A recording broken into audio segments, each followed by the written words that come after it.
할렐루야. 오늘은 창세기서 5장의 강해 설교를 통한 하나님의 도를 받아 누리는 어린아이와 같은 겸손으로 어린아이와 같이 하나님의 말씀을 받아 누리는, 즉 하나님의 나라를 받아 누리는 복된 사람들 되기를 간절히 소망합니다.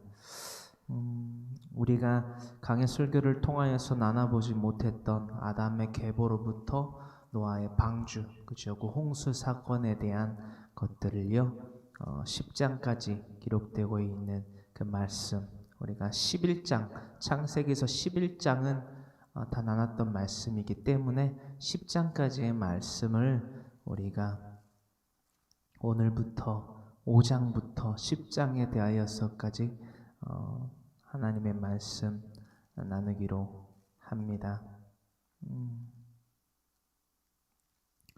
우리 다같이 창세기서 5장 하나님의 말씀, 창세기서 5장 1절로부터 2절의 말씀. 이것은 하나님의 형상에 따라 지음받은 사람, 그 아담이시요, 아담의 계보에 대한 기록입니다. 이 기록들을 함께 1절로부터 2절 먼저 나눕니다. 이것은 아담의 계보를 적은 책이니라. 하나님이 사람을 창조하실 때에 하나님의 모양대로 지으시되 남자와 여자를 창조하셨고, 그들이 창조되던 날에 하나님이 그들에게 복을 주시고 그들의 이름을 사람이라 일컬으셨더라. 아멘. 여러분, 창세기서 5장 1절로부터 2절의 말씀, 이것은 말씀 1절 상반절에 기록되고 있는 대로 이것은 아담의 계보를 적은 책 혹은 장입니다. 창세기서 5장은 아담의 계보를 적은 책이라고 해도 과언이 아닙니다. 이것은 하나님이 사람을 창조하실 때에 하나님의 모양대로 지으신 아담의 계보에 대한 기록입니다. 그 가운데에서 5장 1절로부터 2절에 기록되고 있는 말씀 가운데에 히브리어 원어들로 기록되고 있는 이 내용들을 우리가 각기 그 이름과 또한 우리가 조금 이해가 필요한, 해설이 필요한 단어들에 대하여서 이 시간 이렇게 나눠보기를 원합니다. 1절로부터 이것은 아담의 계보를 적은 책이라고 기록이 되어 있습니다. 여기서 말하는 아담은 히브리어로 아담이라고 합니다. 아담은 사람, 그리고 아담 그 자체를 의미합니다. 아담이라고 하는 것은 사람, 그리고 아담이라는 존재 그 자체를 의미하는 히브리어로 기록이 되어 있습니다. 계보를 적은 책이니라. 하나님이 사람을 창조하실 때에, 여기서 말하는 창조는요, 히브리어로 바라라고 합니다. 하나님이 사람을 창조하셨다라고 하실 때에, 또한 천지를 창조하셨다라고 할 때에 쓰이는 히브리어 원어가 바로 히브리어 바라라고 합니다. 이 바라의 뜻은 만들다, 창조하다라는 뜻을 갖고 있습니다. 또한 하나님의 모양대로 지으셨다라고 기록이 되어 있습니다. 모양은 히브리어로 데무트라고 합니다. 데무트는 닮음, 그리고 무엇 같은 것, 그리고 모양, 그렇죠? 모양을 의미합니다. 모양대로 지으시되라고 할 때에 히브리어 데무트라는 단어가 사용되었습니다. 적어 놓으시길 바라고요. 2절, 남자는 히브리어로 자카르라고 합니다. 자카르라고 합니다. 자카르, 이것은 말 그대로 남성 혹은 짐승에게 대하여서까지 쓰이는 수컷을 의미하고요. 더불어 나아가 여자는 네케바라는 히브리어로 표기를 합니다. 이것은 여성 그리고 남성과 마찬가지로 암컷, 그 짐승에 대하여서까지 지칭하는 암컷으로서 이 네케바라는 단어가 동일하게 사용되었습니다. 창조하셨고 그들이 창조되던 날에 하나님이 그들에게 복을 주시고 라고 할 때에 복은요, 히브리어로 바라크라고 합니다. 바라크는 우리가 흔히 알고 있는 일반적인 그 복에서 그 의미를 그치지 않고요, 바로 다음과 같은 이 바라크는요, 뜻을 갖고 있습니다. 이 바라크의 뜻은요, 무릎을 꿇다, 그리고 축복하다, 축복하다, 또한 복을 주다, 복을 주다, 또한 찬양하다, 찬양하다 라는 뜻에까지 이 히브리어 바라크는 그 의미를 갖고 있습니다. 우리가 흔히 알고 있는 복과는 사뭇 다른 의미를 갖고 있는 히브리어 단어 바라크, 복을 상징하는데 무릎을 꿇다, 축복하다, 복을 주다, 찬양하다 라는 개념이 담겨 있다라는 것을 우리는 인지하심 가운데에 계속되는 하나님의 말씀 나누기를 원합니다. 1절로부터 2절의 말씀처럼 이처럼 하나님의 창조 사역의 목표는요, 2절에 기록되고 있는 바라크를 통하여서 우리가 알 수 있듯이 인간에게, 그렇죠, 아담, 사람에게 복을 주시기 위함으로써 창조하셨다. 즉 하나님께서 이 천지와 만물 가운데에 어떠한 물질이 필요해서 천지를 창조하신 것이 아니라, 말하신 것이 아니라 우리 아담, 인간에게 복을 주시기 위하여서, 바라크를 주시기 위하여서, 또한 그 바라크를, 그렇죠, 얻게 하시려고 우리에게 천지를 창조하여 드리어 주셨다. 선물로 주셨다. 은사지요, 기프트. 우리에게 선물로 주셨다는 거예요. 우리에게 복 주시기를 원하시는 하나님을요, 이 히브리어 바라크가 갖고 있는 뜻, 여러분, 무릎을 꿇다, 축복하다, 복을 주다, 찬양하다라는 의미 가운데에서 이 복을 받아 누리는 예수 그리스도의 사람들이 되어야만 됩니다. 할렐루야. 이 복, 이 바라크에 대해 날마다 우리는 묵상해야만 합니다. 무릎을 꿇다, 복을 주다, 찬양하다. 그렇습니다. 복을 받는 방법은 우리를 지으신 하나님 앞에 마땅히 우리의 무릎을 꿇고 찬양하며 살아가는 것입니다. 여러분, 이 안에 기쁨이 있고요, 이 안에 감사가 있고 만족이 있고 여유가 있습니다. 화목이 있습니다. 참 사랑이 있어요. 우리가 이것을 잊어서는 안 된다는 것입니다. 히브리어 바라크, 우리는 잊지 말아야만 합니다. 나를 지으신 이가 하나님인 것을 깨닫고 믿는다면 우리의 머리와 내장과 다리를 모두 불에 구워 하나님께 영광을 올려드리는, 그렇죠? 화목의 제사의 제물로 바치는 것은, 번제의 제사의 제물로 바치는 것은 너무나도 지당한 현실이 되어야만 된다는 것입니다. 이 우리의 모든 것은요, 하나님의 일에 쓰임받기를 원하는 영적 나시린의 삶으로, 민수기서 6장과 에레미야 35장의 말씀이지요, 우리는 영적 나시린의 삶을 살아가야만 된다는 것입니다. 실천의 첫발, 그 영적 나시린이 되기 위한 실천의 첫발은요, 하나님의 말씀 성경 66권을 날마다 내 자녀에게 가르쳐 지키며 행하게 해야만 된다는 것을 우리는 잊지 말아야만 합니다. 신명기서 6장 5절로부터 7절의 말씀입니다. 여러분, 알지 못하는 하나님의 뜻을 어찌 따르겠습니까? 여러분, 알지 못하는 하나님의 정체에 대하여서 우리가 어떻게 믿느냐라는 거예요. 우리가 날마다 복을 운운하고 있는데, 우리가 날마다 복 받기를 원한다고 말은 하고 있는데, 히브리어 바라크의 그 의미를 알지도 못함 가운데에 날마다 하나님에 대하여서 이름을 하나님이라고 부르지만, 그 하나님이라고 부르면서 복을 바라지만 실상은 하나님이 아니라는 거예요. 알지 못한 가운데 어찌 하나님을 하나님이라고 알고 부르겠습니까? 하나님이라고는 부르나, 주여 주여라고 부르나, 우리는 거짓, 헛된 우상에게 주여라는 이름으로 불러가며 물질의 신 만몬에게 이 땅 가운데 먹을 것, 마실 것, 입을 것을 채워달라고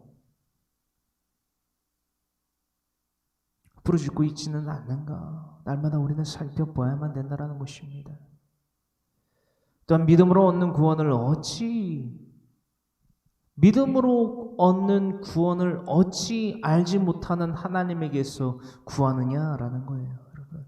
하나님의 말씀 성경 66권 읽지도 않고, 하나님의 말씀 성경 66권 어린아이와 같이 겸손으로 배웠어 내 자녀에게 가르쳐 지켜 행하지도 아니한다면 어찌 내가, 부모인 내가 구원을 얻겠으며 어찌 내가 사랑한다라고 말한 나의 자녀들이 구원을 얻겠냐는 거예요.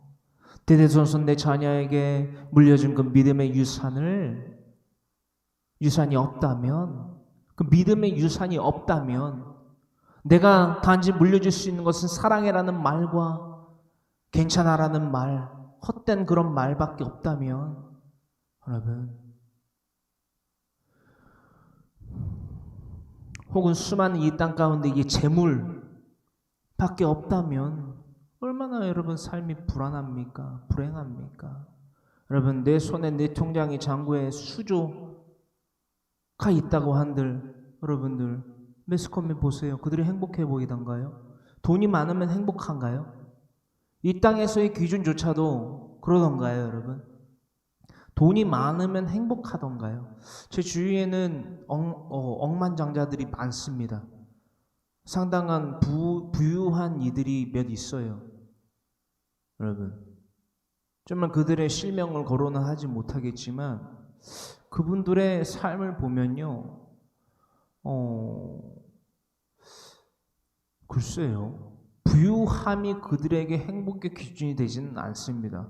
확실히 말씀드릴 수 있는 것은 부유한 그들이 그 부유함 가운데에 가지고 있는 물질 때문에 행복을 느끼고 또한 표하고 자신들이 물질이 많기 때문에 행복하다라고 말하거나 생각하거나 행동하고 혹은 그것을 기미를 제가 채는 일은 단 한 번도 없었습니다. 오히려 안타깝게도 그들은 물질은 부유하나 영이 빈곤하여서 어려움을 겪고 황무지와 같은 환경에, 영적 환경에 놓여있는 사건이나 사고들은 제가 몇 차례 겪은 바가 있어요.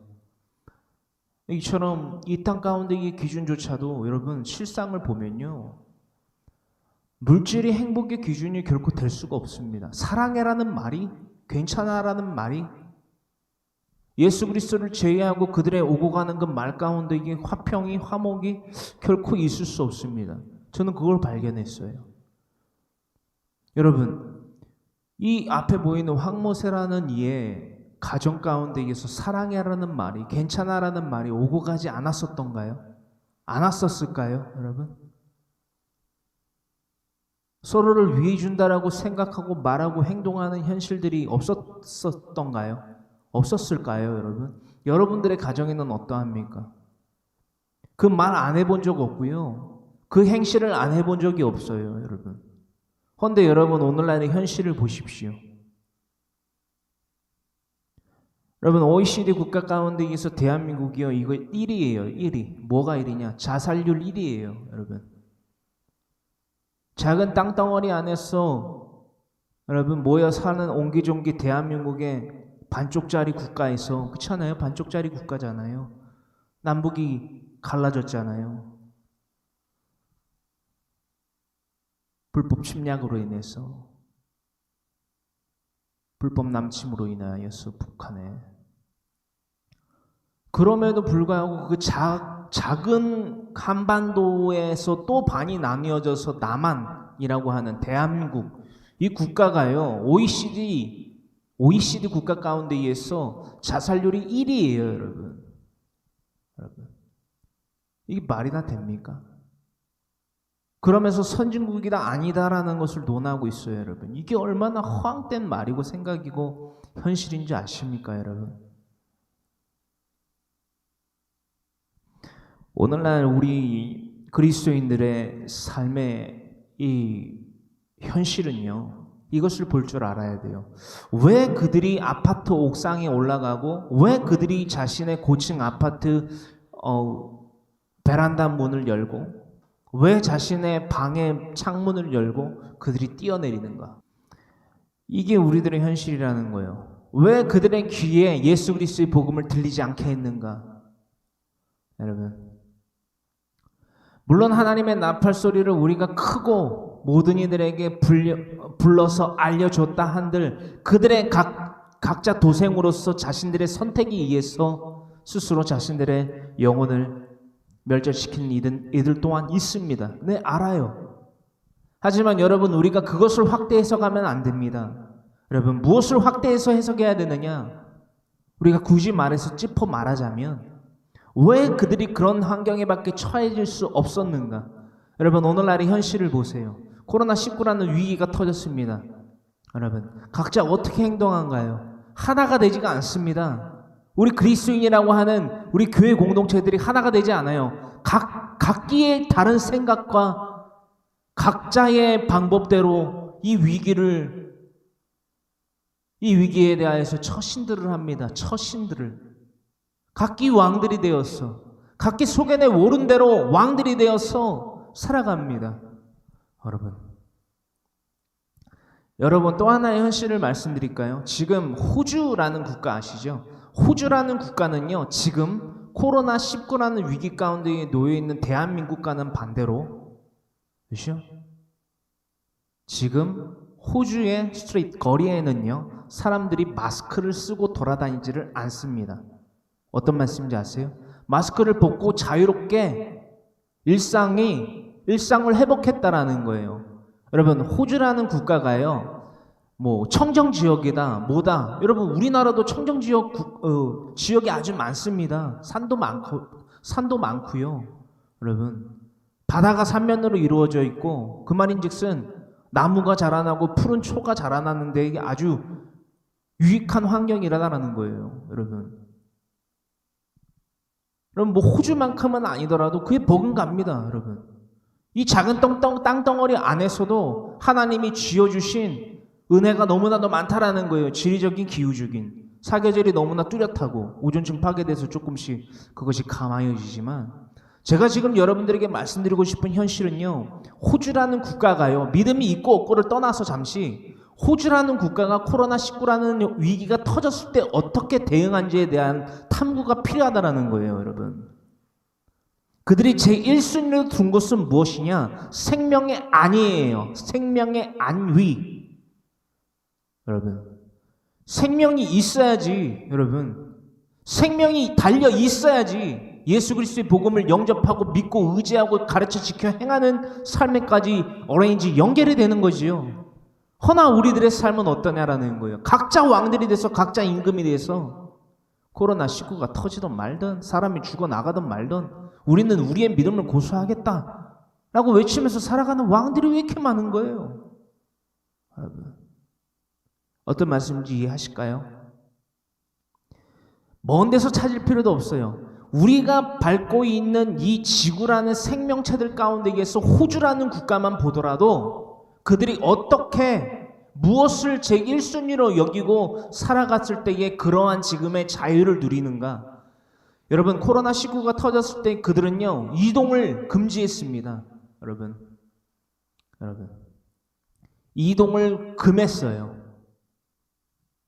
호주에는 예수님을 믿는 사람들이 없나요? 여러분, 예수님을 믿는 사람이 없던가요? 아니에요, 여러분. 예수님을 믿는 사람들이 있습니다. 그럼 그들은 다 믿음 없는 자들입니까?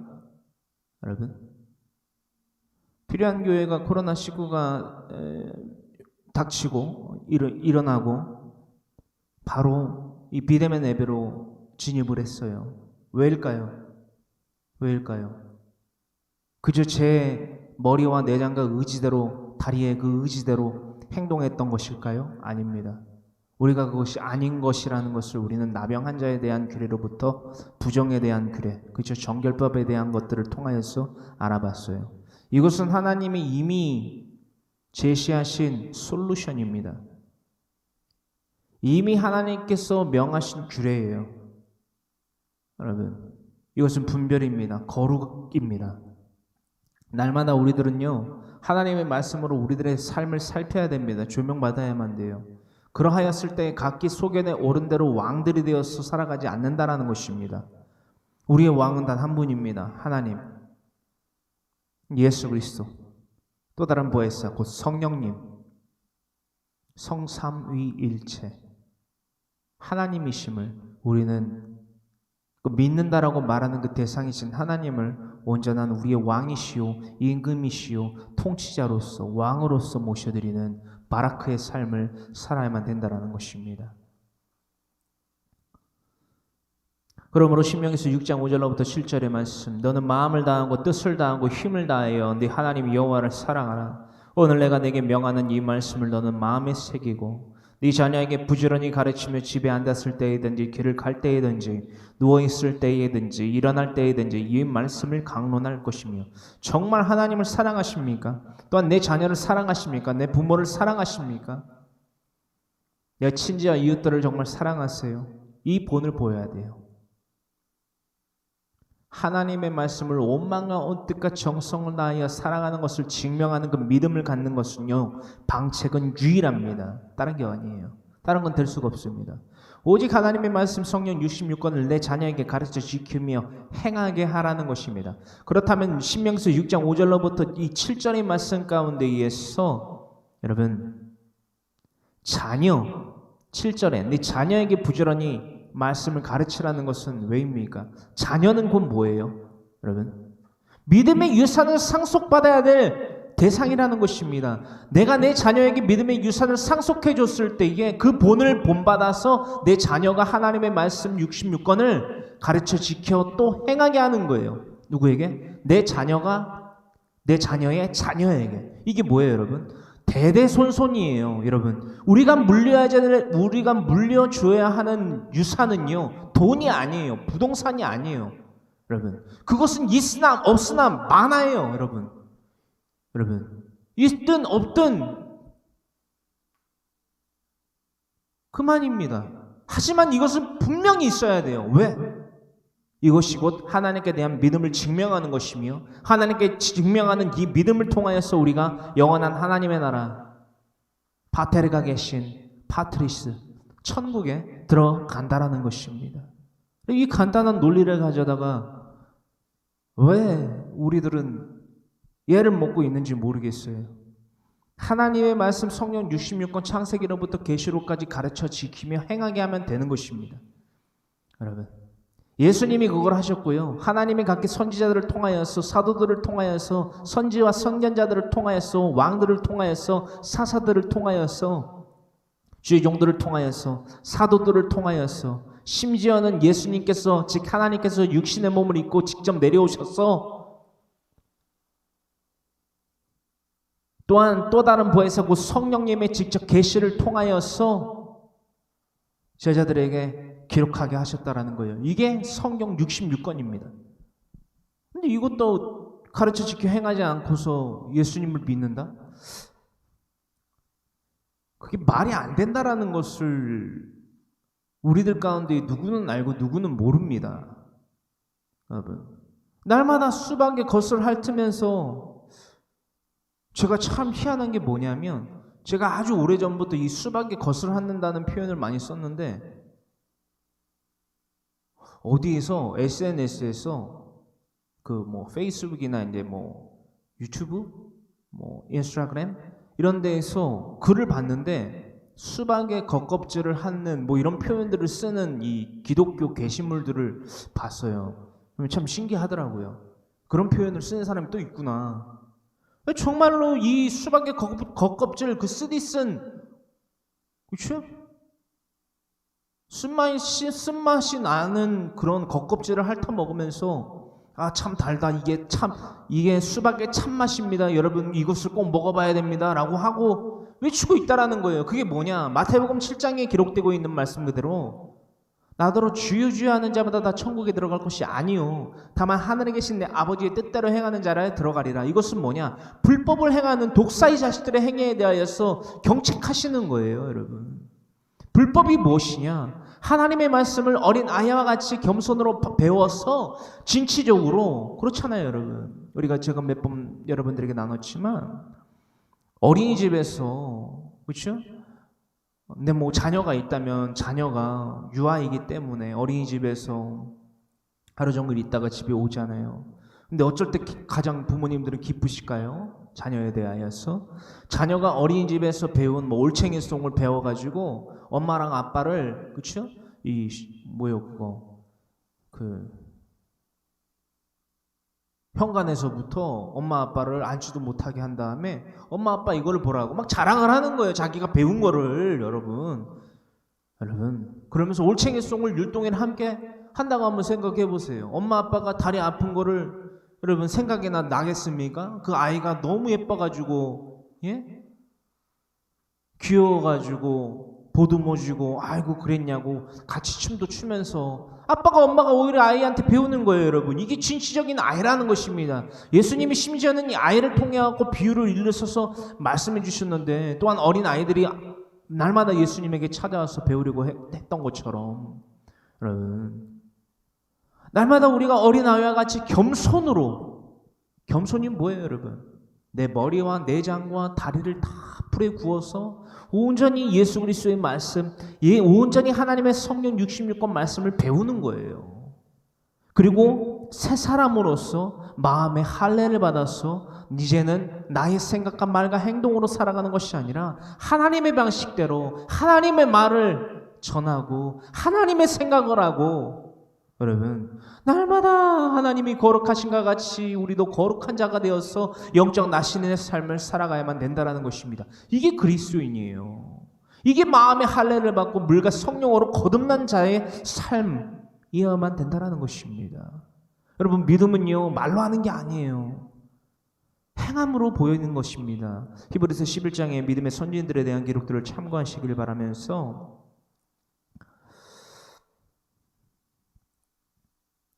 창세기서 5장 3절로부터 5절의 말씀, 이 기록은요 창세기서 5장 1절로부터 2절의 말씀, 아담의 계복 가운데에서 용서함 받아야 할 사람의 형상에 따라 나음받은 사람에 대한 기록들을 나누고자 합니다.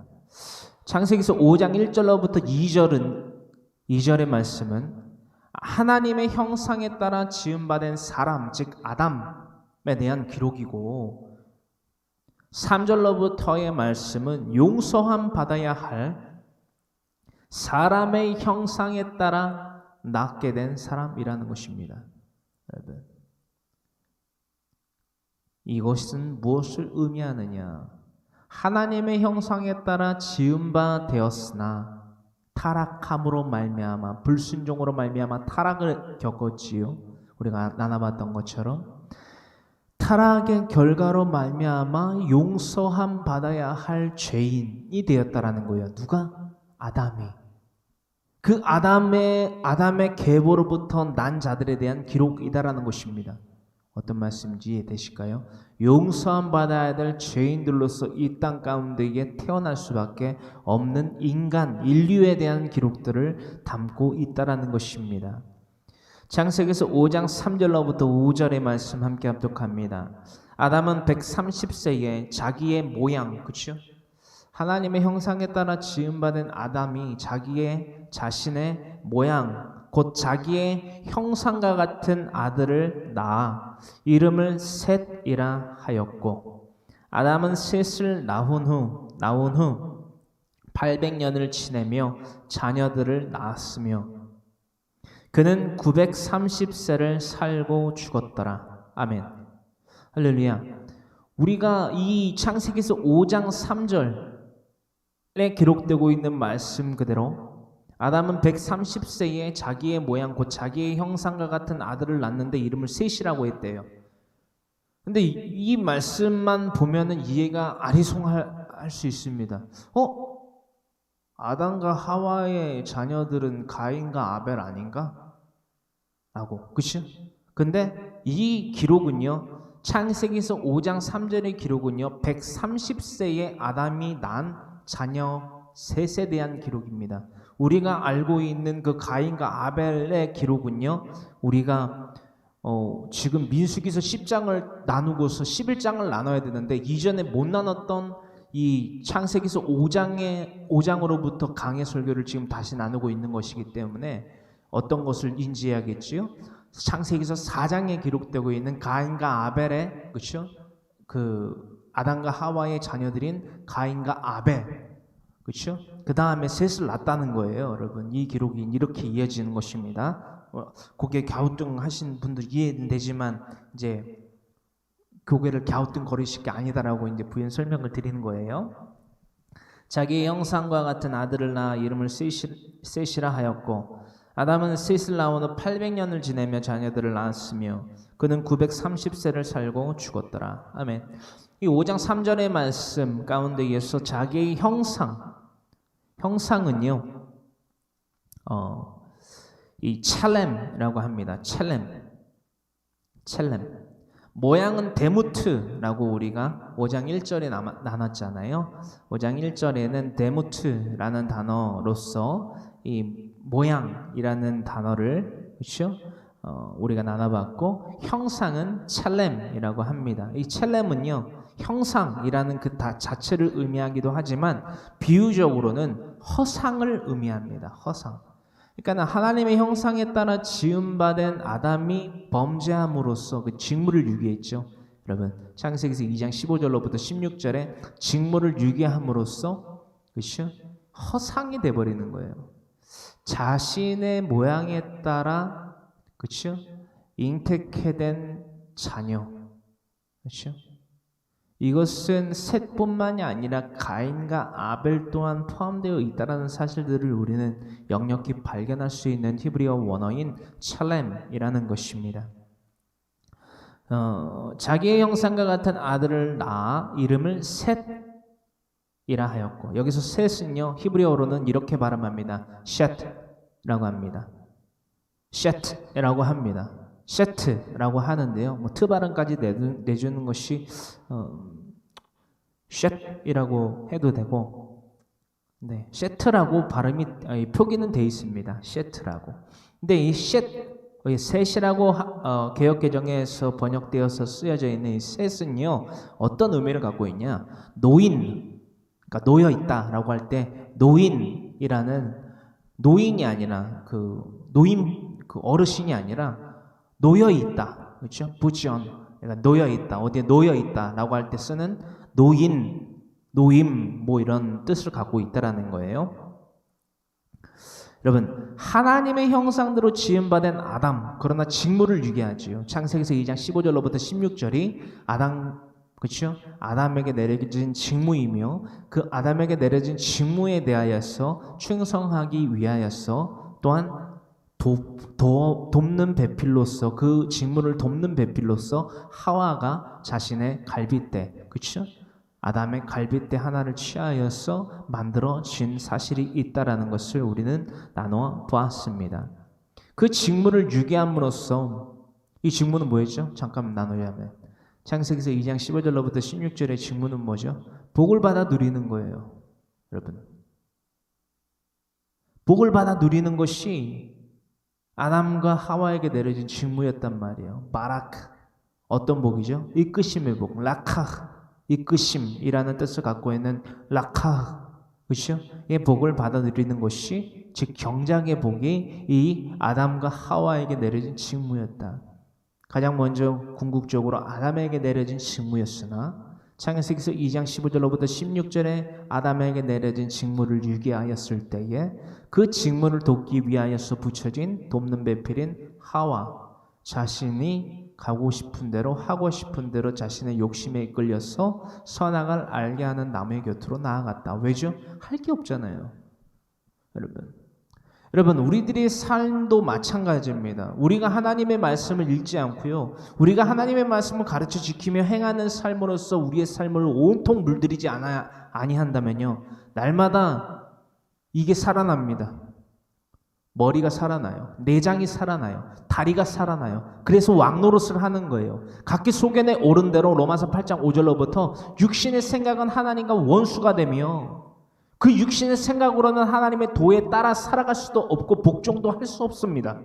여러분 어떤 말씀인지 아세요? 불나방과 같은 삶을 살아갈 수밖에 없다라는 거예요. 아 화려하다, 아 화려하다. 여러분 그 날개짓의 의미는 뭔가? 우리가 이렇게 나누기 원해요. 화려한 날개짓, 화려한 불을 보고서 화려한 날개짓은 뭔지 아세요, 여러분? 이 착각의 허황된 허상의 날개짓입니다. 여러분 나 예수님 믿어. 주여 주여 하는 거죠. 이게 뭐예요, 여러분?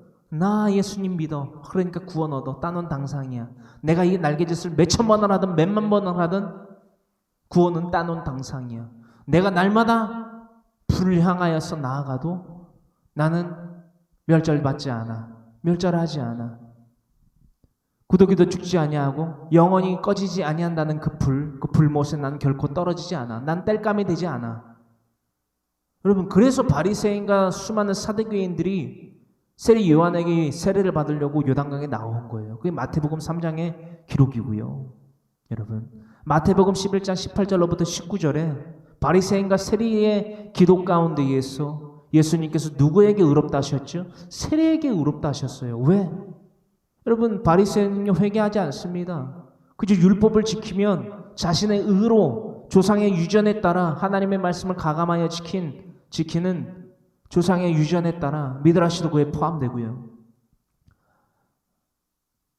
자신들의 조상의 유전에 따라서 자신의 취향대로 입맛대로 편취하여서 하나님의 말씀을 굳게 만드는 것이지요. 그래서 세리와 함께 또한 죄인들과 함께 기도도 안 하고 겸상도 안 하고 나는 11조 하고요. 일주일에 2번씩 금식합니다. 자신을 높이는 거예요. 허나 의롭다함을 받은 세리는 어떠합니까? 기도하러 올라와서 무엇합니까? 무엇을 합니까? 감히 눈을 들어 하늘을 바라보지도 못하고 쳐다보지도 못하고 나는 죄인으로소이다. 나를 용서하여 주시옵소서. 용서하여 주시옵소서. 내가 죄인인 것을 깨닫고 나를 낮추는 자가요, 여러분. 날마다 내 죄를 살피는 거예요. 내가 물리적으로 외적으로 드러난 죄가 있든 없든 나는 추악한 죄인이라는 거예요, 여러분. 자신의 목숨을 걸고 복음을 전파했던 사도 바울도요, 사도들도요, 복음을 전파하면서 내가 예수 그리스도를 본받는 자가 된 것 같이 너희는 나를 본받는 자가 되라 라고 외쳤다라는 거예요. 예수 그리스도를 본받는 자? 예수 그리스도를 본받는다? 예수 그리스도께서 우리에게 보이신 본이 뭔데 예수 그리스도를 본받는다고 사도 바울은 고린도전서 11장 1절로부터 외쳤던 것입니까? 어떤 본을 보이셨죠? 마태복음 3장 죄 없으신 예수님께서 자기를 부인하시고 하나님과 동등됨을 취할 것으로 여기지 아니하신 자기를 부인하신 예수님께서 이 땅 가운데 내려오셔서 세례 요한에게 세례를 받으십니다. 세례를 누가 받는 거예요? 회개에 합당한 열매를 맺기를 서원하는 자들이 이제 영적 나실인들이 되기 위하여서 나오는 자들이 받는 게 세례란 말이에요. 그래서 세례 요한이 마다했던 거예요. 제가 세례를 받아야 될 터인데 어떻게 도리어 제가 세례를 베풀라 하십니까? 안 됩니다. 네거티브, 거부했다라는 거예요. 예수님 뭐라 하십니까? 이게 하나님의 일이다. 이게 하나님의 일을 나타내는 것이다. 뭐가? 이 본을 내가 보이는 것이 하나님의 일을 나타내는 것이다. 하나님의 의를 나타내는 것이다. 여러분, 이게 예수 그리스도의 본이에요. 이 땅 가운데에 자신이 예수 그리스도로 말미암아 구원을 한번 얻었다. 내가 죄를 져도 구원을 얻는다. 죄가 뭔지를 모르고 얘기를 하는 거죠. 예수 그리스도께서 보이신 본이 뭔지를 모르는 거예요, 그들은. 그들이 바로 구원파입니다. 이 구원파와 같은 똑같은 120% 똑같은 사상들을 가지고 오늘날 우리들의 정상적인 교단에 속해 있는 교회 공동체에 속해 있다라고 말하는 자들이 이런 구원파와 120% 똑같은 판박이인 사상들을 가지고 살아가는 이들이 아주 허다하다라는 거예요, 여러분. 그러니까 코로나19 가운데에서 사람들이 죽어나가도 자신들의 각자의 소견에 오른 대로 자신들의 머리가 살고 내장들이 살고 다리가 살아서 왕노릇하면서 사는 거예요, 여러분. 하나님의 말씀이 분명히 기록되어져 있고 이것이 단순한 물리적인 그렇죠? 전염병만이 아니라는 것을, 죄에 대한 속성이 담겨져 있다는 것을 레위기서 13장 나병 환자에 대한 규례 가운데에서 시작하여서 모든 정결 그 의식법에 대한 기록이 담겨져 있음에도 불구하고 깡그리 무시하는 거예요. 말씀 나누면 뭐합니까? 가르치면 뭐합니까? 지켜 행하지는 않는데 그건 본이 아니에요, 여러분. 거짓말쟁이죠. 불법을 행하는 자죠. 여러분, 바리새인들에게 여러분 쉽게 말씀드릴게요. 이스라엘 백성들이 하나님의 말씀을 모세를 통하여서 받지 못해서 죽었나요? 불과 구름 기둥은요, 모세를 거치지 않고 직접적인 현상을 통하여서 이스라엘 모든 민족들에게 전파된 거예요. 이방 거류민들에게 대하여서까지. 이 말씀은 곧 무엇을 의미합니까? 하나님의 말씀을 받지 못해서 멸망하는 족속은 없어요. 여러분, 하나님의 말씀을 읽지 않아서 멸망하는 족속은 없다라는 거예요. 들었으나 받았으나 읽었으나 그것을 지켜 행하지 아니할 때에 멸망하게 되는 거예요. 이게 여러분 말씀이에요. 이게 바로 믿음이에요. 이게 바로 영적 나실인이 지켜야만 하는 거룩입니다.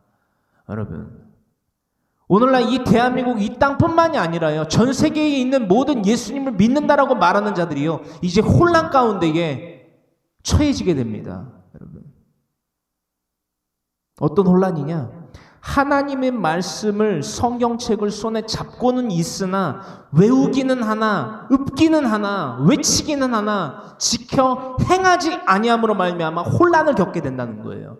이제 여러분들, 제가 수년 전에 여러분들에게 말씀드렸다시피 여러분, 이제 일반적인 이방 그리고 거류민과 같은 형태를 취하고 있는 일반 성도들이요, 하나님의 말씀으로 디모데전서 3장 1절로부터 13절에 기록되고 있는 말씀과 같이 집사와 감독의 자격, 즉 교회 공동체에서 집사와 감독자로서 세워지기에 충분한 합당한 하나님의 성도들을 통하여서 저와 같은 목사라는 감투를 쓰고 있는 자들이요, 둘 중에 하나가 돼요. 그 자리에서 더 이상 불법을 행하지 못하고 그 자리에서 끌려 내려오거나 그 자리에서 하나님 앞에 꼬꾸라져서 온전한 하나님의 말씀 성경 66권을 가르치기만 하는 것이 아니라 자신이 지켜 행하는 형태를 띠게 될 겁니다. 둘 중에 하나는 분명해요. 여러분, 어느 교회의 공동체가 됐든지 간에 이 두 개의 현상 가운데 하나는 꼭 일어납니다. 전 세계적으로. 여러분, 제가 성경을 연구하면서 발견한 게 그거예요. 하나님은 분명하게, 여러분들도 나눴지만, 심판과 재앙을 통해서 항상 회개의 백성을 일으키십니다. 참된 영적 나실인들이요, 일어나게 하세요. 여러분, 이게 하나님의 도예요. 이게 하나님의 법칙이에요. 이게 하나님의 나라가요, 파트리스가 이 땅 가운데 임하는 방식입니다. 여러분, 저는 하나님의 방식과 그 역사를요, 섭리를요, 절대적으로 의지합니다. 그리고 항상 갈망해요. 하나님, 내가 그런 하나님의 참 종이 되기를 원합니다. 내가 이 세상의 육체의 종일까 안목의 종일까 이생의 자랑에 눈독 들이지 아니하고 내가 그것에 대하여서 한눈을 팔 자로나 우로나 치우칠 시간조차도 없게 온전히 하나님의 말씀에 제가 몰두하기를 원합니다. 절대적인 하나님의 말씀에 순종하여서 하나님의 말씀을 가르치고 끝내는 것이 아니라 지켜 행하는 자가 되기를 원합니다. 이게 저의 유일한 갈망이에요. 여러분, 이것이 저만의 유일한 갈망이 아니라 저 여러분들의 모든 이들의 갈망이 되기를 간절히 소망합니다. 그렇습니다. 계속되는 하나님의 말씀 본문 나눕니다. 그 하나님의 말씀 유기함으로 말미암아 여러분 저저 사망 가운데 놓였다라는 거예요. 여러분, 우리에게 더하신 하나님의 율법이 무엇입니까? 온 만 가운데가 정성을 다해서 하나님을 사랑하고 내 이웃을 내 몸과 같이 사랑하는 것입니다. 이 말씀이 무슨 말씀입니까? 하나님의 말씀 성경 66권을 어린아이와 같이 겸손으로 배워서 내가 사랑한다라고 말하는 내 이웃에게 모두 가르쳐 지켜 행하게 하는 거예요. 여러분, 가장 먼저 나의 가정으로부터 내 모든 일터, 모든 범사에 대하여서까지. 그것이 곧 땅끝이며 그것이 그 순간이 바로 마지막 순간입니다. 여러분, 그것이 하나님의 나라가 임하는 날이기 때문에, 그것이 곧 하나님의 나팔소리, 즉 두 개의 은나팔을 부는 날이기 때문에 여러분, 이것을 잊으면 안 돼요.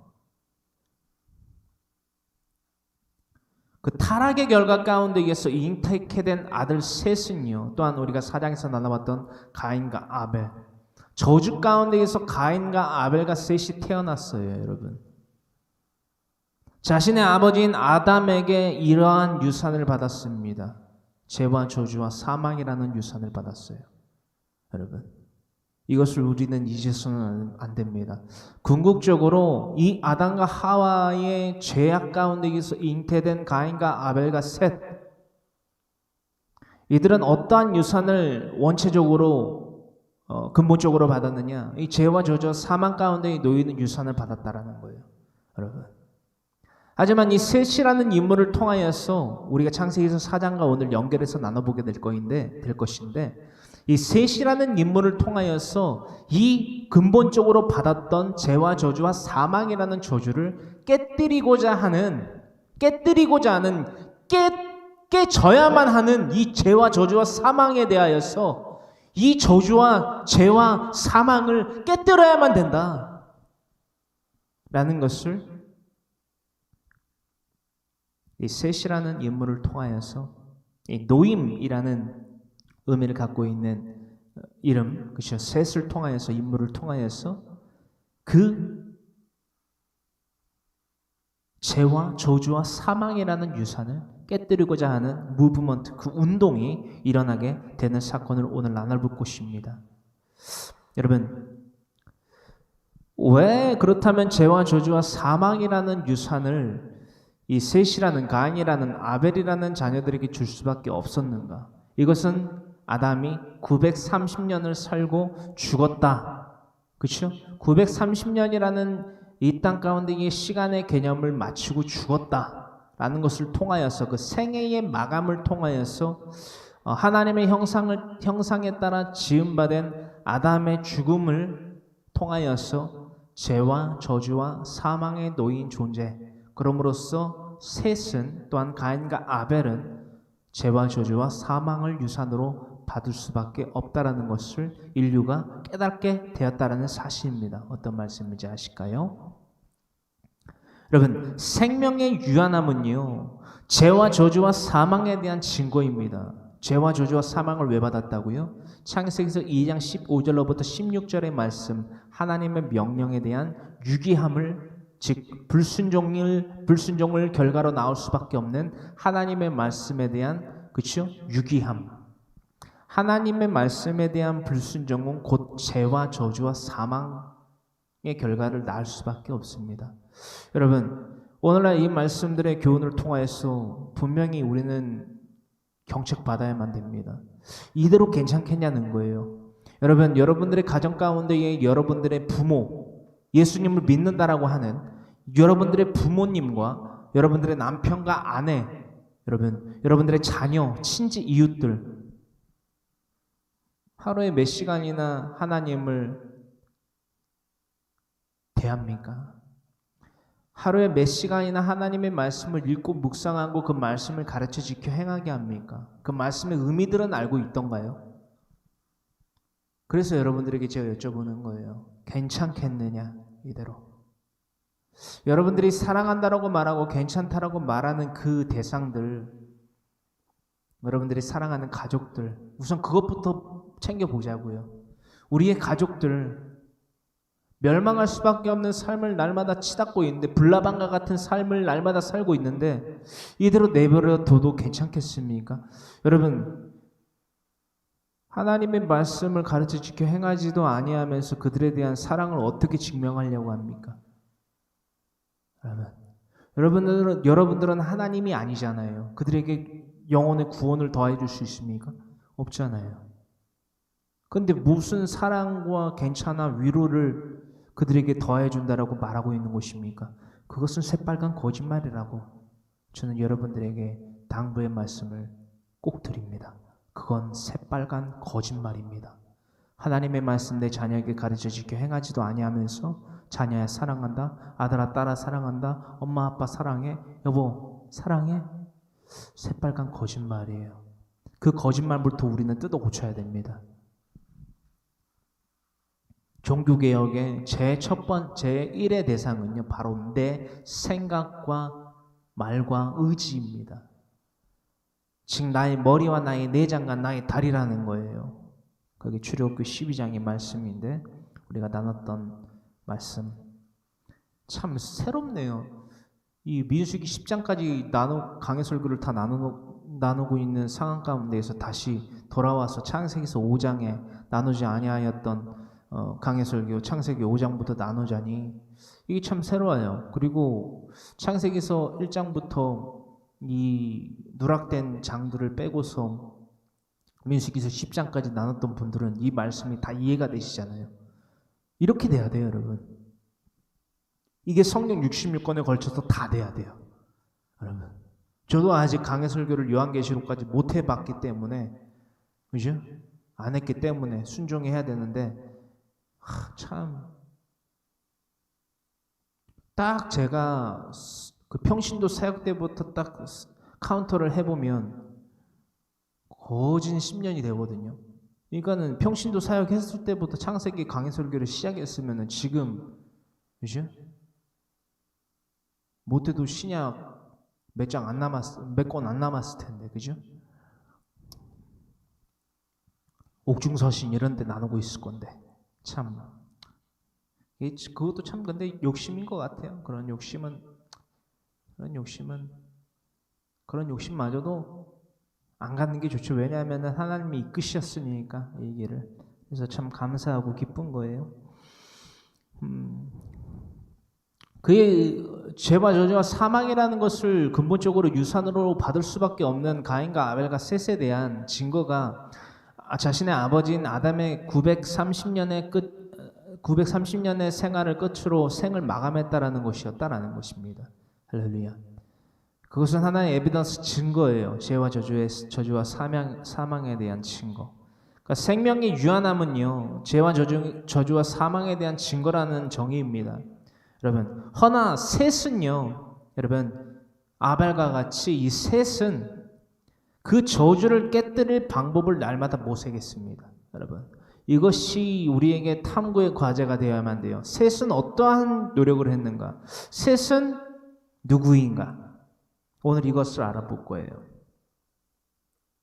창세기서 4장 25절로부터 26절, 우리가 오늘 창세기서 4장과 조금 넘나들면서 이 셋에 대한 기록들을 나눠볼 것입니다. 또한 에노스라는 인물을 통해서 또한 연결된 유산에 대하여서 알아볼 것이고요. 그러니까 오늘날 우리 핵심인 그거예요. 우리가 우리 자녀에게 남겨줘야 되는 상속해야 되는 유산은 무엇인가? 돈인가? 분명히 말씀드리지만 돈은 아닙니다. 돈 있으면 좋고 없어도 그만. 부동산 있어도 그만, 없어도 그만. 그러니까 그것에 연연하지 마시고 내가 그리스도인으로서 내 자녀에게 상속해 주어야만 하는, 꼭 필히 상속해 주어야만 하는 유산은 무엇인가? 이것에 대한 논조를 가지고 오늘의 창세기서 5장의 강해설교를 나눠봐야 된다라는 거죠. 나눌 것이고, 창세기서 4장 24절로부터 26절의 말씀, 잘 보이실지 모르겠네요. 조금 이거 키워드릴까요? 이걸 좀 키워드릴게요. 자막을. 제가 조금 다소 안 보이시더라도 이해를 부탁드립니다. 제가 조금 이쪽으로 가면 되겠죠? 네, 이렇게. 그럼 좀 더 키울 수 있겠네요, 그죠? 제가 항상 이 욕심이 많아요. 뭔 욕심이냐? 여러분들한테 하나라도 더 보여드리고 더 잘 보여드리기 위한 그런 욕심이 있습니다. 네. 창세기서 4장 25절로부터 26절의 말씀. 이미 창세기 4장에서요, 여러분, 이셨는지 모르겠지만 이 강해설교 노트를 참조하시면서 살펴보시면 이미 창세기서 4장에 아담의 아들인 셋, 그러니까 노인이라는 의미를 갖고 있는 이 셋에 대한 기록이 있었습니다. 여러분, 창세기서 4장 25절로부터 26절의 말씀을 합독하면서 이 아담의 아들 셋에 대한 기록들에 대한 심도 있는 강해설교를 나눠보기를 원합니다. 함께 합독합니다. 아담이 다시 자기 아내와 동침하며, 그러니까 다시 아내와 동침했어요. 그렇죠? 아벨을 잃고 난 뒤에 동침하며 그가 아들을 낳아 그의 이름을 셋이라 하였으니 이는 하나님이 내게 가인이 죽인 아벨 대신에 다른 씨를 주셨다 함이며, 이건 믿음의 씨라는 거예요. 믿음의 씨. 그러니까 아벨 대신의 씨. 그러니까 아벨이 어떤 인물이었죠? 아벨의 제사. 히브리서 11장에 기록되고 있는, 오늘 나눠볼 거지만 아벨을 대신하여 노인자, 그렇죠? 씨. 이게 뭐다? 누구다? 뭐다가 아니라 누구다? 셋이다. 아벨을 대신했다. 그러니까 여러분들 연상이 되시죠? 가인과는 다르게 아벨의 제사는 하나님께서 흠양하셨잖아요. 아벨의 제사의 삶을 우리는 살아야 된다라고 계속 나눴고요. 어떤 말씀인지 연상이 되셔야만 된다라는 것이요. 셋이라 하였으니 이는 하나님이 내게 가인이 죽인 아벨 대신에 다른 씨를 주셨다 함이며 셋도 아들을 낳고 그의 이름을 에노스라 하였으며 왜 25절과 더불어서 26절에 셋에 대한 그 후손 즉 에노스가 기록이 됐을까? 자, 이거 참 궁금해 봐야만 된다라는 거예요. 뭐라고 왜 궁금해 봐야 되느냐? 이 26절에 참 큰 핵심의 사건이 담겨져 있어요. 셋, 즉 아벨을 대신하여 주신 씨, 노인이라는 뜻을 갖고 있는 셋의 아들. 그러니까 셋도 아들을 낳고 그의 이름을 에노스라 하였는데 그때의 사람들이 비로소 여호와의 이름을 불렀더라라고 기록이 되어 있단 말이에요. 어떤 말씀인지 아시겠어요? 아벨을 대신하여 노인 씨. 그러면 아벨의 때에도 사람들의 입에서 여호와라는 이름이 오르락내리락 했었고, 그렇죠? 불려졌었고, 예배가 제사가 드려졌었고, 그렇죠? 가인이 아벨을 죽임으로써 끊겨질 수밖에 없었던 제사가 셋의 아들인 에노스를 통하여서 비로소 계속되어졌다. 그렇죠? 이 말씀이 이런 내용들이라는 거예요. 이런 해설들이라는 거예요. 여러분. 너무 감사하잖아요, 여러분. 사람들이 비로소 여호와의 이름을 불렀더라. 그러니까 셋의 아들 에노스가 태어났을 때에나 비로소 여호와의 이름을 불렀더라. 이것을 우리가 기초를 두고 오늘 탐구를 해봐야만 된다라는 거예요. 비로소라는 시간의 개념에 대하여서 여러분 창세기서 4장 25절의 말씀 하반절을 참고해야만 됩니다. 여러분, 비로소라는 시간의 개념에 대하여서 우리는 창세기서 4장 25절의 말씀의 그 가운데 하반절의 말씀을 참고해봐야만 돼요. 우리가 나눴던 말씀이죠. 가인이 죽인 아벨 대신에 다른 씨를 주셨다. 그렇습니다.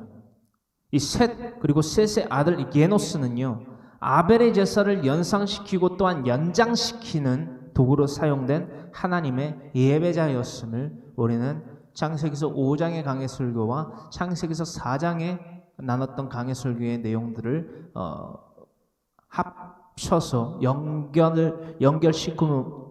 관통시킴으로써 분명히 깨닫게 되는 오늘이다라는 것입니다. 그 말씀에 대하여서 아벨의 제사를 연상시키고 연장시키는 셋과 그의 아들 예노스, 그죠? 그것에 대하여서 왜 그가 하나님의 예배자였고 왜 하필이면 셋 또한 그의 아들 예노스라는 인물을 통하여서 예배를 받으셨을까? 이것은 어떤 의미를 갖고 있는가?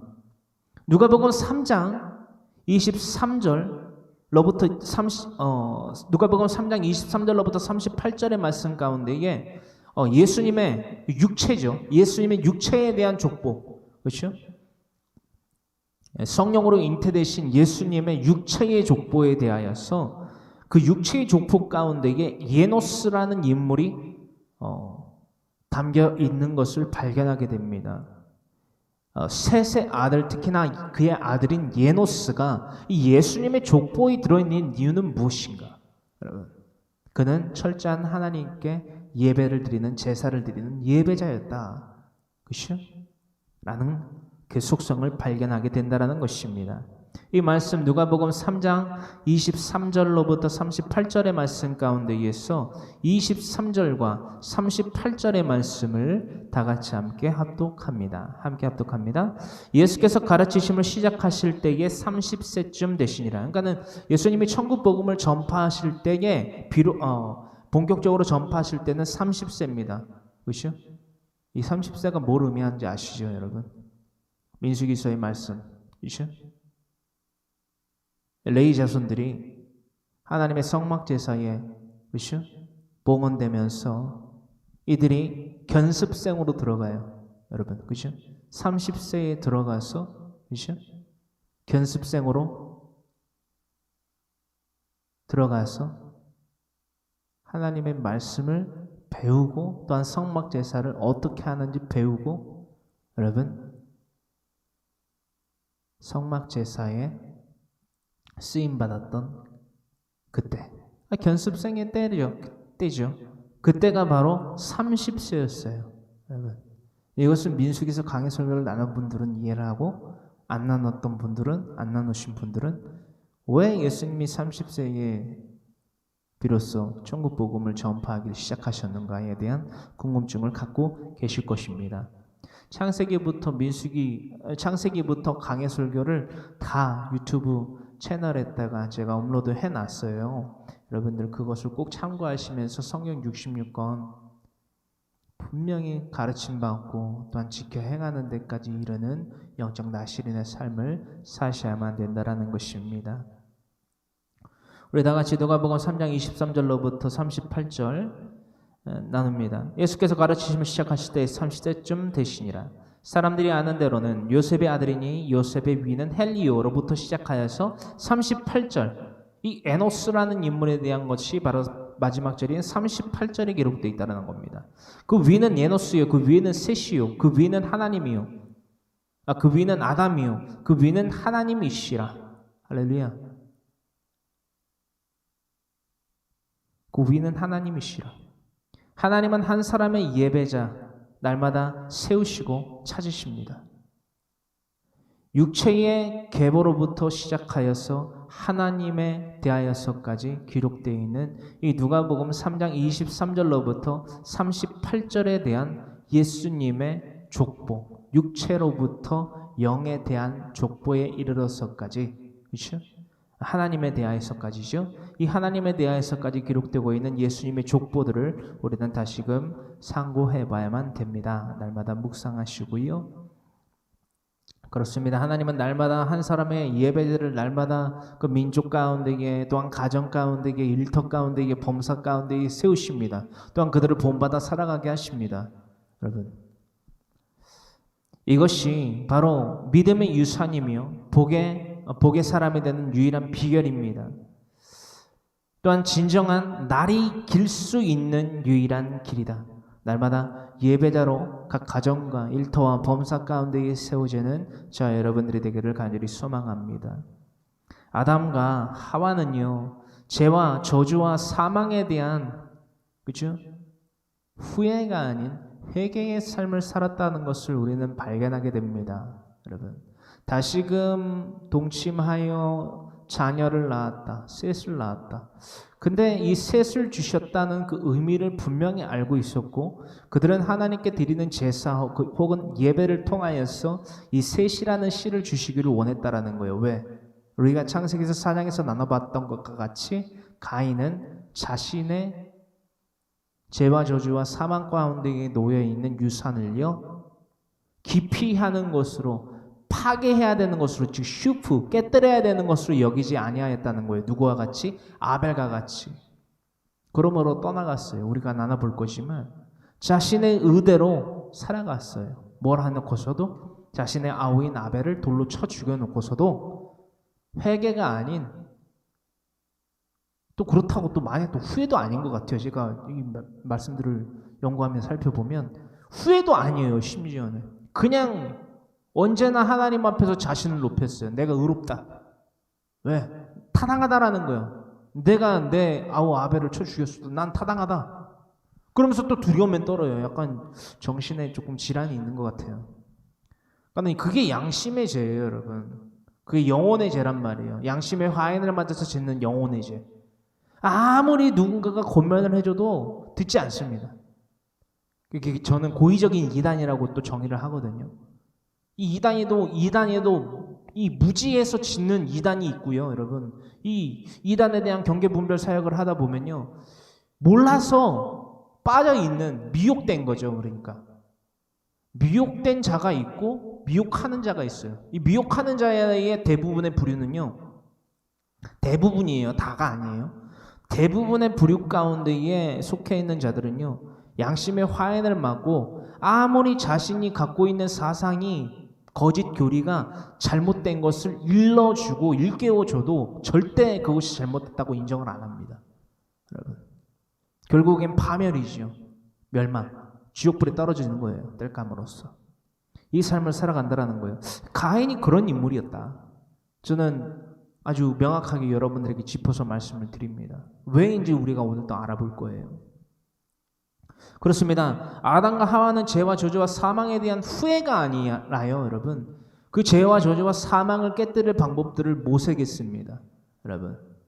이것이 그 회개의 삶을 살았다는 거지요. 회개의 삶을 살았다. 이것이 그에 대한 증거입니다. 창세기서 2장 15절로부터 16절의 말씀 우리가 나눴던 거지요. 창세기서 2장 15절로부터 16절의 말씀. 그렇죠? 여호와 하나님이 그 사람을 이끌어, 여기서 이끌어는 히브리어로 라카흐라는 거예요. 함께 읽어보시면서 나눕니다. 이끌어서 에덴 동산에 둡니다. 그죠? 그 사람, 즉 아담을요, 에덴 동산에 두어서 그것을 경작하며 지키게 하십니다. 이것이요, 하나님의 명령과 더불어서, 그죠? 가장 먼저 이 규례를 주신 거예요. 명령을 지켜 행할 수 있는 방법을 제시해 주신 거예요. 이게 뭐였다? 라카흐, 그 이끄심을 통하여서 에덴 동산에 그 사람, 즉 아담을 두시고 이것을 경작하며 지켜라 라고 하신 거예요. 할렐루야. 16절, 이것이 바로, 그렇죠? 말씀 그대로 여호와 하나님이 그 사람에게 명하여 이르시되, 여기서 명령은 뭐죠, 여러분? 우리가 나눴던 대로 토라라는 거예요. 토라. 이 창세기서 2장 15절로부터 17절의 말씀을 통틀어서 최초의 명령이라고도 일컫는데요.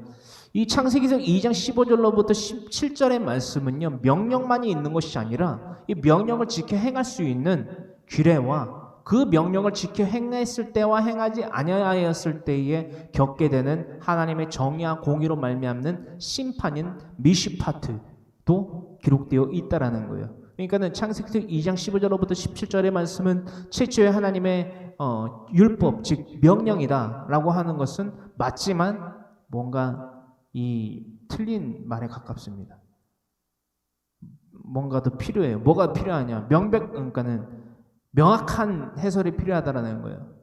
명령만 주시고서 이것을 지키지 않았다고 해가지고 죄와 저주와 사망 가운데 놓여버리셨다면 하나님은요, 어떤 존재시다고요? 사랑이 없으신 존재예요. 확실치 아니하신 존재예요.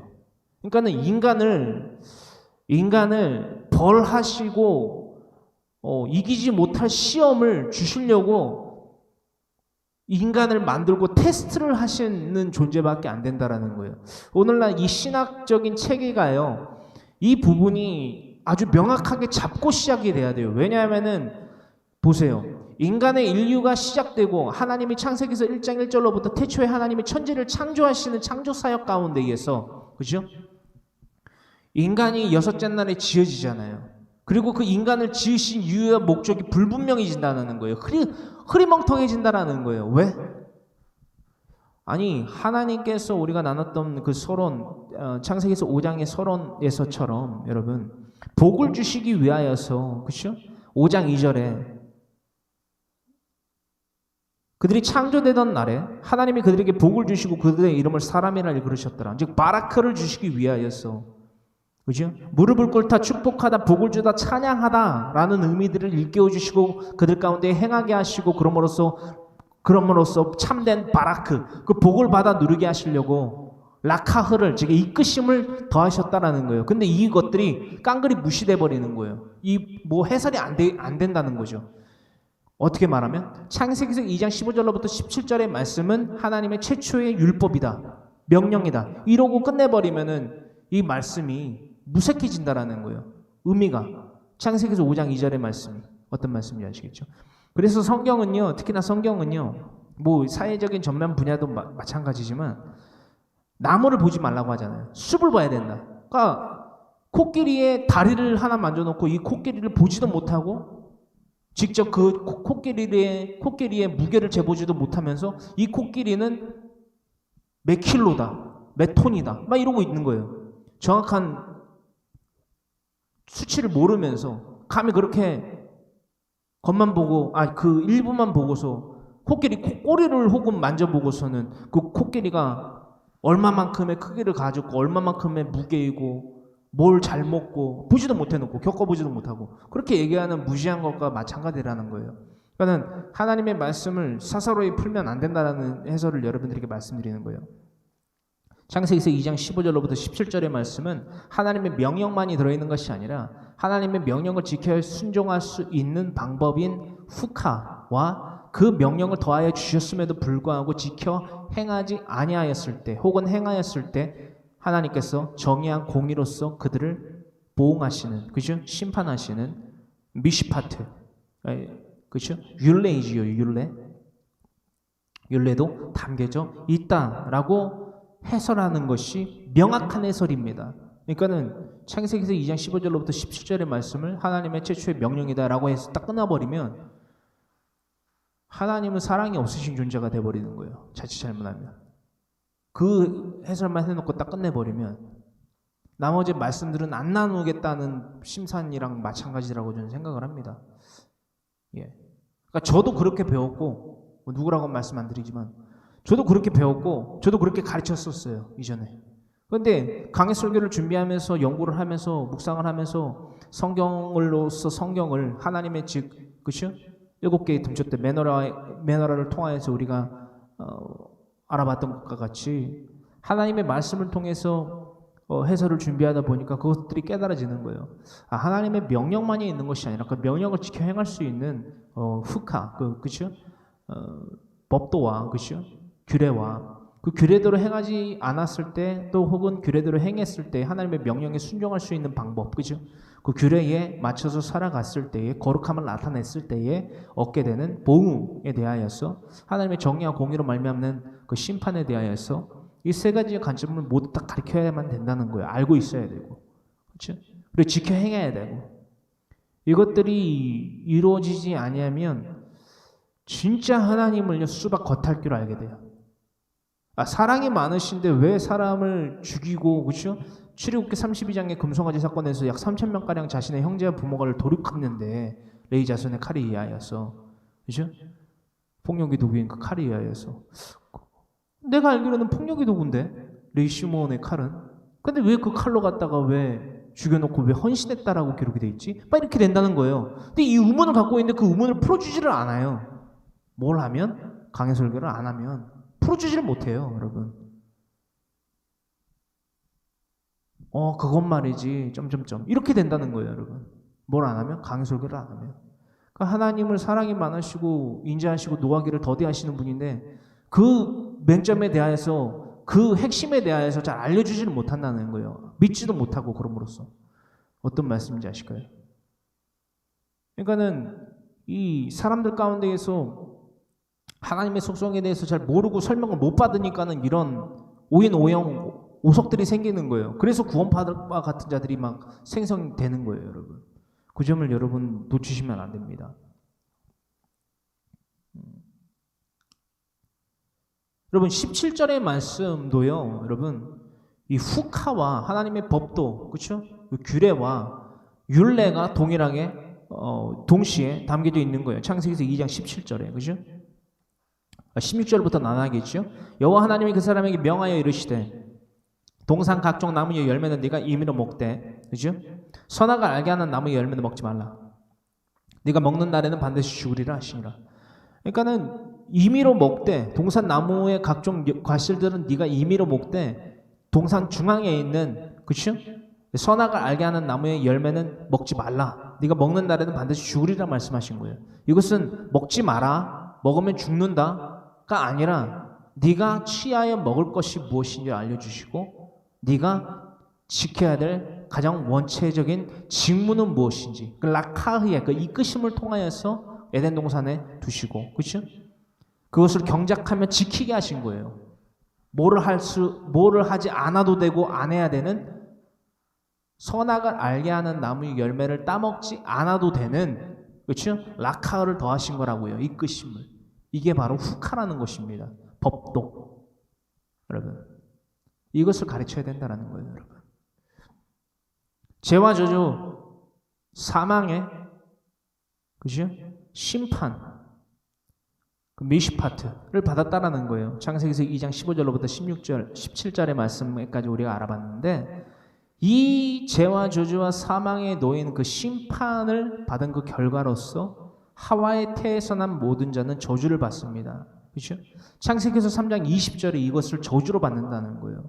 하나님의 명령인 토라를, 그렇죠? 하나님의 법도, 즉 지킬 수 있는, 명령을 지킬 수 있는 법도대로 살아가지 아니하였을 때에 받은 미시파트, 그 심판의 결과가 바로 모든 인류가 죄와 저주와 사망 가운데에 놓였다. 그것을 가인과 아벨과 셋과, 그렇죠? 모든 인류에게 유산으로 줄 수밖에 없었다. 근본적인 유산이에요. 허나 그 유산을요, 그죠? 그 죄와 저주와 사망이라는 유산을 깨뜨리는 유산을 줘야 돼요. 그게 바로 믿음의 유산이라는 거예요. 창세기서 3장 20절의 말씀입니다. 아담이 그의 아내의 이름을 하와라 불렀으니 그는 모든 산자의 어머니가 됨이더라. 그죠? 모든 산자의 어머니가 된 아담이 자신의 아내를 이렇게 불렀다는 거예요. 하와가 모든 산자의 어머니가 되었어요. 근데 하와라는 존재가 어떤 존재로 바뀌었죠? 그 태가? 여러분, 축복의 태가 아니에요. 저주의 태예요. 그 저주의 태에서 난 자가 모두 저주 가운데에, 죄와 저주와 사망 가운데에 놓였다라는 것입니다. 여러분, 그래서 우리가 이렇게 이야기를 하는 거예요. 죄 없으신 하나님이 이 땅 가운데 내려오셨다. 죄 없으신 하나님께서 이 땅 가운데 내려오셔서 예수 그리스도라는 이름으로 내려오셔서 십자가에 못 박혀 죽으셨다. 이것은요, 여러분, 레위기의 번제로부터, 레위기 1장으로부터 기록되고 있는 번제, 그렇죠? 속죄제, 속건제, 그렇죠? 소제, 화목제라는 것들을 우리가 모두 알아봤잖아요. 알아보고 이제 넘어왔는데, 제사의 제물이 흠이 있으면 됩니까? 안 됩니까? 안 돼요. 완전하신 대제사장이 우리의 화목제물이 되어주신 예수님께서 흠이 있으시면 됩니까? 안 됩니까? 안 돼요. 그래서 죄가 없으신 예수님이라는 거예요. 이걸 뭘로 증명을 하셨냐? 성령으로 마리아에게 잉태되신 거예요. 여러분, 성령으로 말미암아 잉태되신 이로써 죄가 없으신 거예요. 무흠무호하신 거예요. 여러분, 우리가 이것을 잊어서는 안 됩니다. 헌데 그 무호하고 무음하신 예수님이 마태복음 3장과 4절에 믿음에 대한 시험, 도키마조에 대하여서 이기시고 통과하시고 우리에게 이 본을 보이신 거고, 도키마조에 대한 본을 보이시고 성령의 이끌리심을 통하여서 광야로 내몰리신 가운데에, 이끄신 가운데에 40일을 주야로 금식하신 이후에 이 시험에 또한 이기셨다. 이것은 멸망에 대한 시험이다. 이 멸망에 대한 시험에 대한 핵심은 마태복음 4장 4절입니다. 그렇죠? 사람이 떡으로만 살 것이 아니라 하나님의 입으로부터 나오는 모든 말씀으로 살아야 할 것이니라. 기록되었으되. 신명기서 8장 6절의 말씀을 인용하여서 사탄의 시험을 이기신 거예요. 이것을 통해서 우리는 뭘 알게 됩니까? 우리가 죄와 저주와 사망이라는 유산을 깨뜨리고 믿음의 유산을 받아서 상속받아서 살 수 있는 예수 그리스도의 자녀들로 살아갈 수 있는 방법은 유일하다. One thing. 뭐다? 하나님의 말씀 성령 66권을 가르쳐 지켜 행하는, 순종하는 믿음 가진 자들이 되었을 때에 우리는 믿음의 유산을 상속받은 자임을 증거하는 것이다. 그것이 바로 이 땅 가운데 이방인과 나그네 임을 증언하는 믿음의 선진들과 같이 믿음을 따라 다 죽은 믿음의 선진들과 같은 자의 삶이라는 것입니다. 이게 어렵나요, 여러분? 이 삶을 살려고 하지를 않는 거죠. 왜? 내가 여태까지 살아왔던 삶이 틀렸다라는 것을 인정하기가 너무 힘든 거예요. 왜? 가인과 같은 자라는 거예요. 양심의 화인을 맞고 우리가 알아볼 거예요. 왜 그런지 각설하겠습니다. 우리의 죽음이요, 그에 대한 증거입니다. 무슨 증거? 죄와 저주와 사망 가운데에 놓이는 유산을 받았다. 누구로부터? 하와의 태에서 난 모든 자가 이 저주를 받았다는 거예요. 여러분, 허나 예수님은 그렇죠?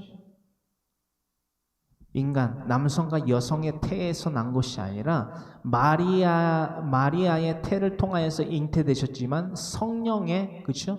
성령으로 말미암아 잉태되심으로써, 그렇죠? 어떤 말씀인지 아시겠죠? 죄가 없으신 존재로 이 땅 가운데 나셨다라는 거예요. 영원한 대속제물의 희생의 제사를 우리들에게 확증하여 주시려고.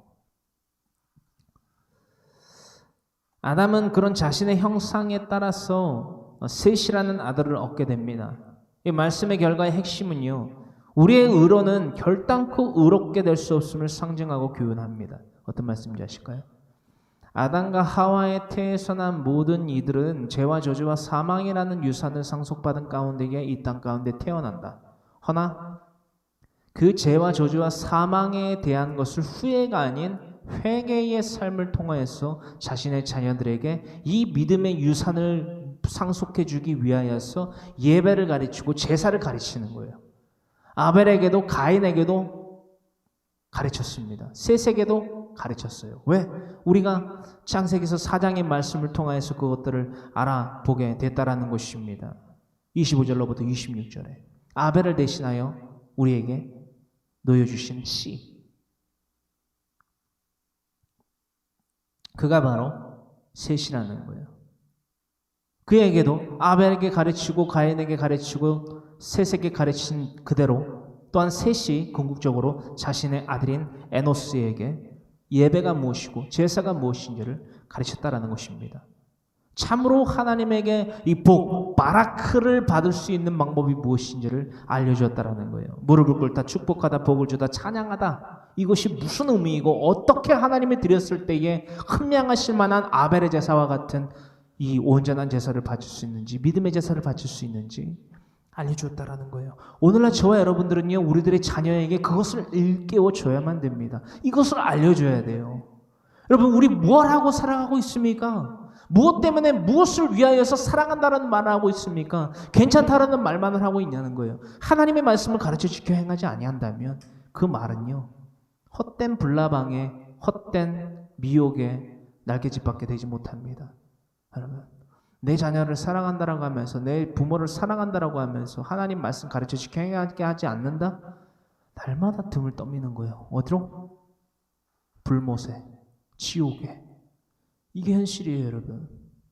아담과 하와는 자신의 아들인 가인과 아벨과 셋에게 그것을 하지 않았다라는 거예요. 뭘 했다? 회개의 삶을 살아감으로써 제사와 예배를 가르쳤다. 할렐루야.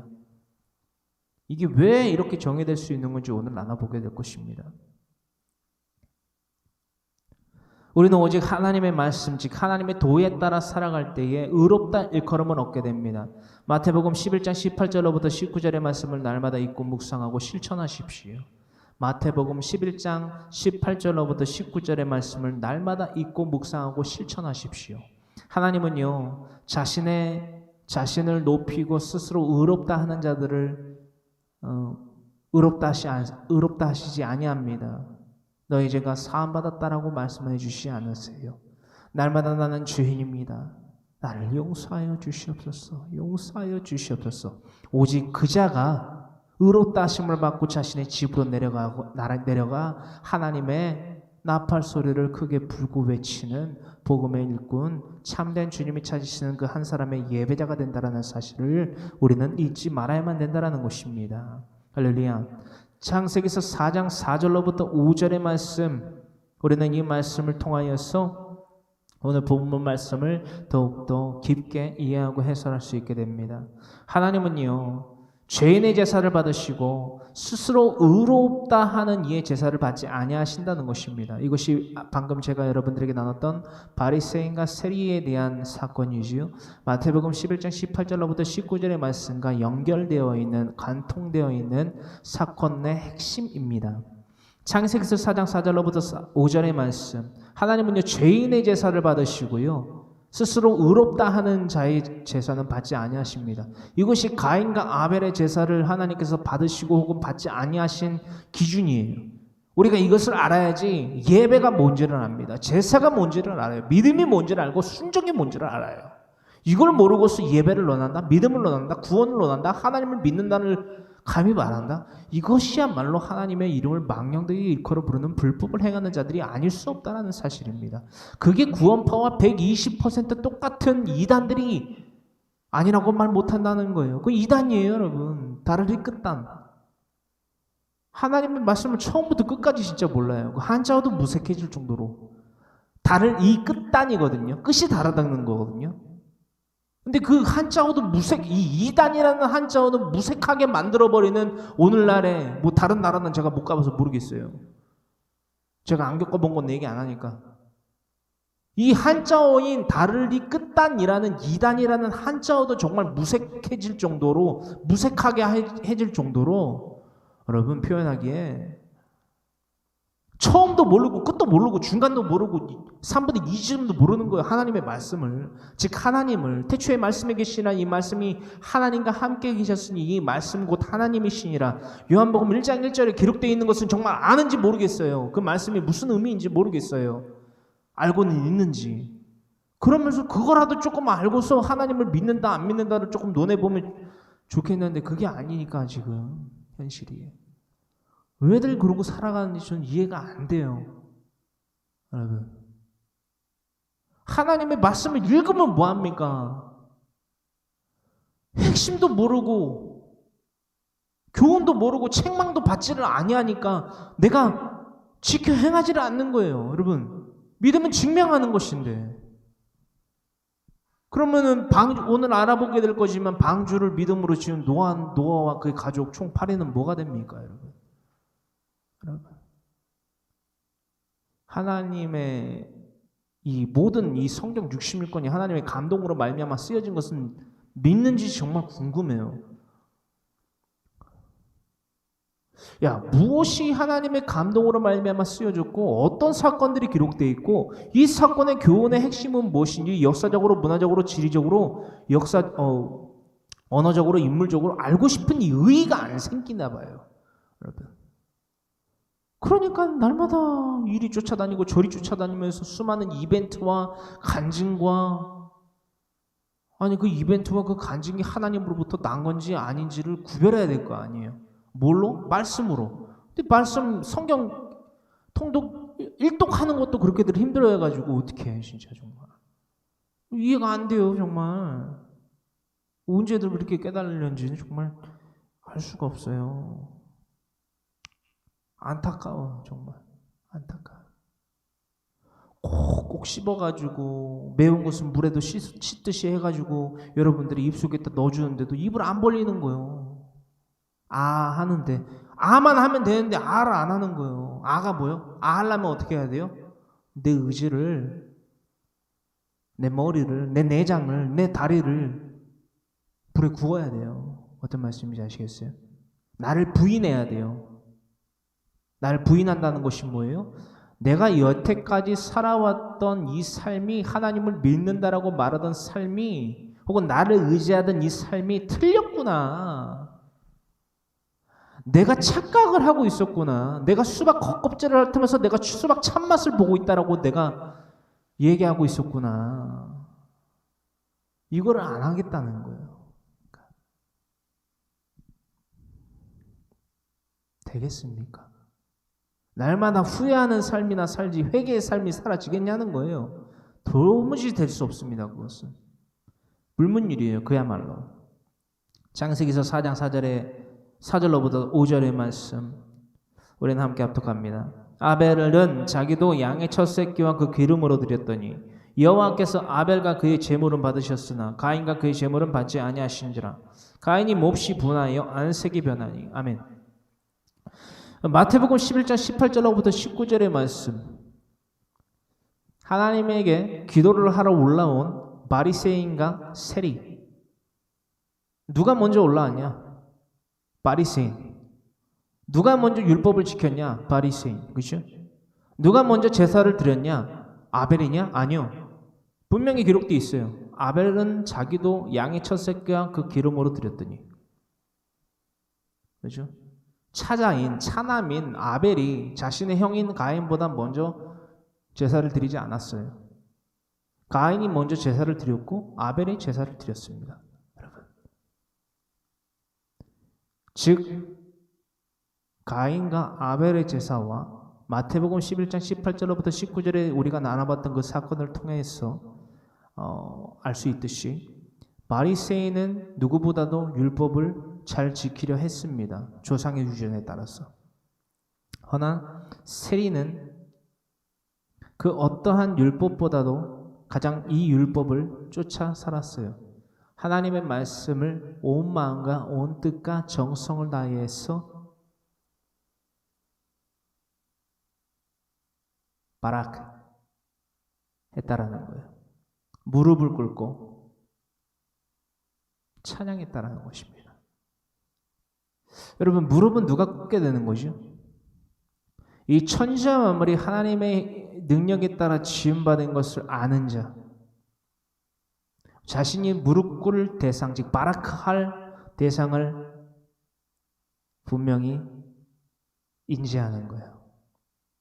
하나님의 능력 아래에서 예배자가 일어납니다. 하나님의 능력을 인지하고 인정하는 자들 가운데에서 가장 먼저 예배자가 일어납니다. 이게 바라크 즉 복의 핵심이에요.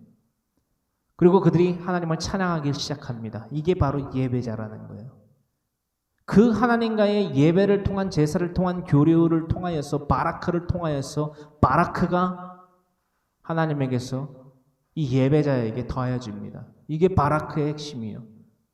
하나님 앞에 바라크 무릎 꿇고 하나님 앞에 바라크 찬양하여서 하나님 앞에서 바라크 복을 받는 거예요. 바라크는 이 네 가지의 관점이 쓰인다고 여러분 말씀드렸죠.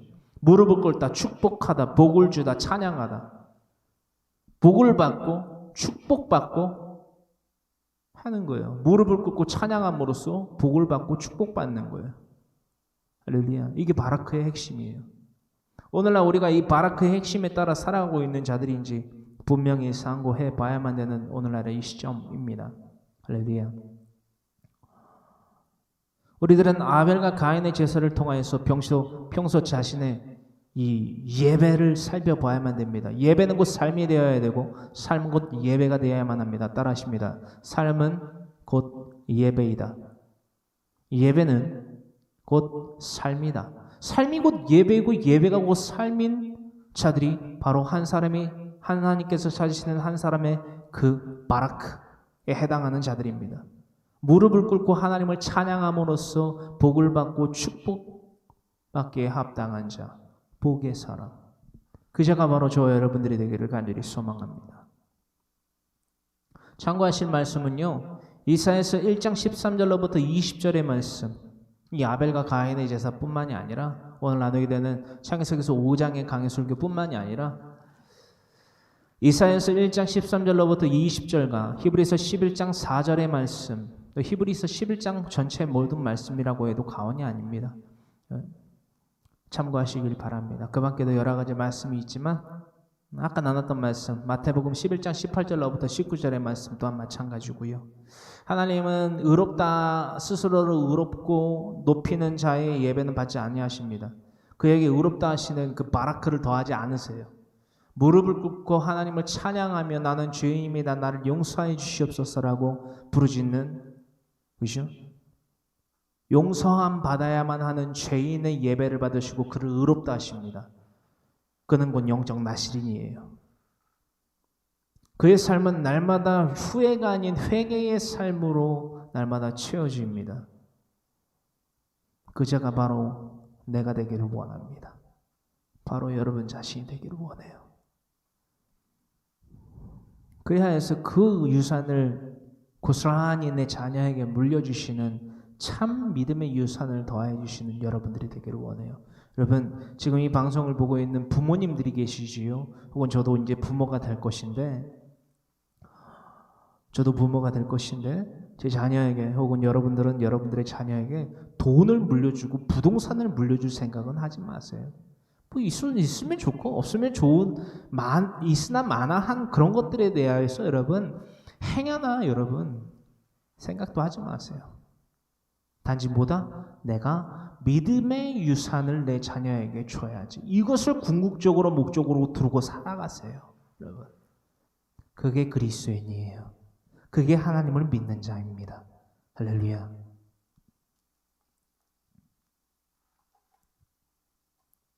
내 자녀에게 이런 예배를 가르치는 자들이 되어야만 합니다. 자녀로서 또한 그죠?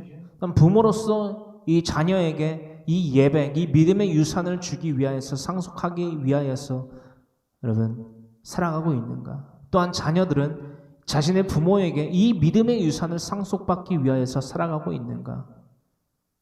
부모의 가르침 따라 예배의 삶을 살아가고 있는가라는 거예요. 가인은 그 삶을 살지 않았죠. 아벨은 살았습니다. 셋도 살았습니다. 그럼으로써 예노스, 셋의 아들 예노스도 그 삶을 살았습니다. 그래서 예수 그리스도의 족보에, 그렇죠? 우리 주 예수 그리스도의 족보에 들게 되는 예노스. 창세기서 4장 14절로부터 17절의 말씀. 가인 또한 여러분 자신의 것을 자녀들에게 유산으로 물려주었습니다. 여러분 셋이 에노스에게 자신의 유산, 그 믿음의 유산을 물려주었던 것과 같이 아담과 하와가 회개의 삶을 물려줬잖아요. 이것이 또한 믿음의 유산이라 할 수 있고, 또한 아벨을 대신하여서 주신, 그죠? 노인이라는 뜻을 갖고 있는 셋을 주심으로써, 그죠? 아벨이 죽음으로써 자신의 형인 가인에게 죽임당함으로써 끊겨졌던 그 재산, 그죠? 믿음의 유산, 제사라고 해야 되는데 제산이라고 했네요. 제사가 계속될 수 있었다라는 거예요. 그렇죠? 비로소 사람들이 여호와의 이름을 불렀더라. 할렐루야. 끊어졌던, 그렇죠? 아담과 하와가 하나님의 이름을 부르지 않았다, 즉 예배를 드리지 않았다라는 게 아니라 아벨을 통하여서 예배가 계속 되어졌어야 됐는데, 그렇죠? 가인이 죽여버렸잖아요. 그래서 대대손손 물려줘야 됐던 믿음의 유산으로 말미암는 제사가 계속되지 않았다라는 거예요. 이것에 대한 의미였죠, 여러분. 창세기서 4장의 말씀이요. 24절로부터 25절의 말씀. 이것이 계속된 것과는 다르게 가인 또한 자신의 후손들에게 이것을 물려줬습니다. 유산으로서. 셋도 에노스에게 이 유산을, 즉 믿음의 유산을 물려주었고, 가인 또한 자신의 유산을 자녀들에게 물려주었습니다. 창세기서 4장 14절로부터 17절의 말씀이에요. 다 같이 함께 합독합니다. 다 같이 함께 합독합니다. 주께서 오늘 이 지면에서 나를 쫓아내시온즉 내가 주의 낯을 배웁지 못하리니 내가 땅에서 피하며 유리하는 자가 될지라. 무릇 나를 만나는 자마다 나를 죽이겠나이다. 그러니까는 발만 동동 구르는 거예요. 이것은 하나님께 대한 경외함이라기보다는 그냥 발을 동동 구르는 거예요. 여러분, 발을 동동 구르면서 이건 회개가 아니라 후회예요. 이게 왜 회개가 아닌 후회인지 우리가 나눠볼 것입니다. 15절의 말씀. 여호와께서 그에게 이르시되 그렇지 아니하다. 가인을 죽이는 자는 벌을 7배나 받으리라 하시고 가인에게 표를 주사 그를 만나는 모든 사람에게서 죽임을 면하게 하시니라. 그러니까 하나님이 긍휼을 더해 주신 거거든요. 회개하시라고, 후회가 아니라 회개를 하라고. 내가 너의 죄에 대하여서 모르는 것이 아니지만 지금이라도 회개하고 나에게 돌아오라고, 예배자가 되라고, 계속해서 예배가 드려져야 되지 않겠냐고. 여러분, 계속해서 바라크가 드려야 이 그렇죠? 찬양하다, 무릎 꿇다, 복을 주다, 여러분 축복하다. 이 바라크가 계속 되어야만 되는 것을 하나님께서 이 긍휼하심을 통하여서 보여주셨다는 거예요. 허나 양심의 화인을 맞고 영혼의 죄를 짓는 자들은 어떠한 과정과 결과를 초래하게 되는지 우리는 이 가인의 삶을 통하여서 나눠보게 된다라는 것입니다. 그리고 가인 또한 자신의 그 유산을 자녀들에게 물려주었다라는 사실을 우리는 보게 됩니다. 16절. 가인이 여호와 앞을 떠나서, 그렇잖아요. 하나님께서 이러한 징표를 주심으로써 그렇죠? 유리함 가운데에서 모든 사람에게서의 죽임을 명쾌하여 주셨는데, 여러분 오히려 가인은 여호와 앞을 떠납니다. 그러니까 이게 무슨 말씀이냐면요. 오늘날 하나님의 말씀 성경 66권을요 잘 정리하고 편찬해서 우리들에게 주셨거든요. 이게 여러분 복을 받아 누릴 수 있는 바라크를 받아 누릴 수 있는 절대적인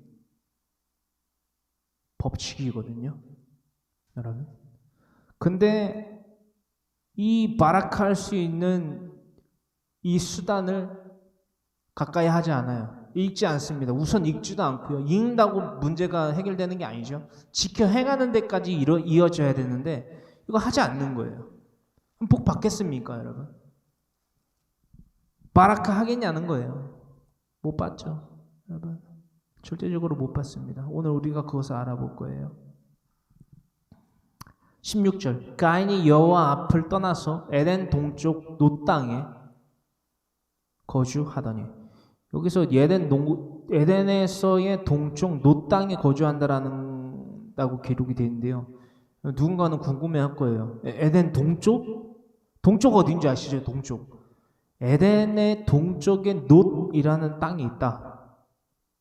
그러면은 지금 역사적으로 거슬러 올라가서 지리적으로 놋이라는 땅이 어딘지를 짚어보면 에덴 동산이 어디쯤에 있었는지 어느 방향에라도 있었는지는 알 수 있겠다라고 생각을 할 수 있는데 유추는 해요.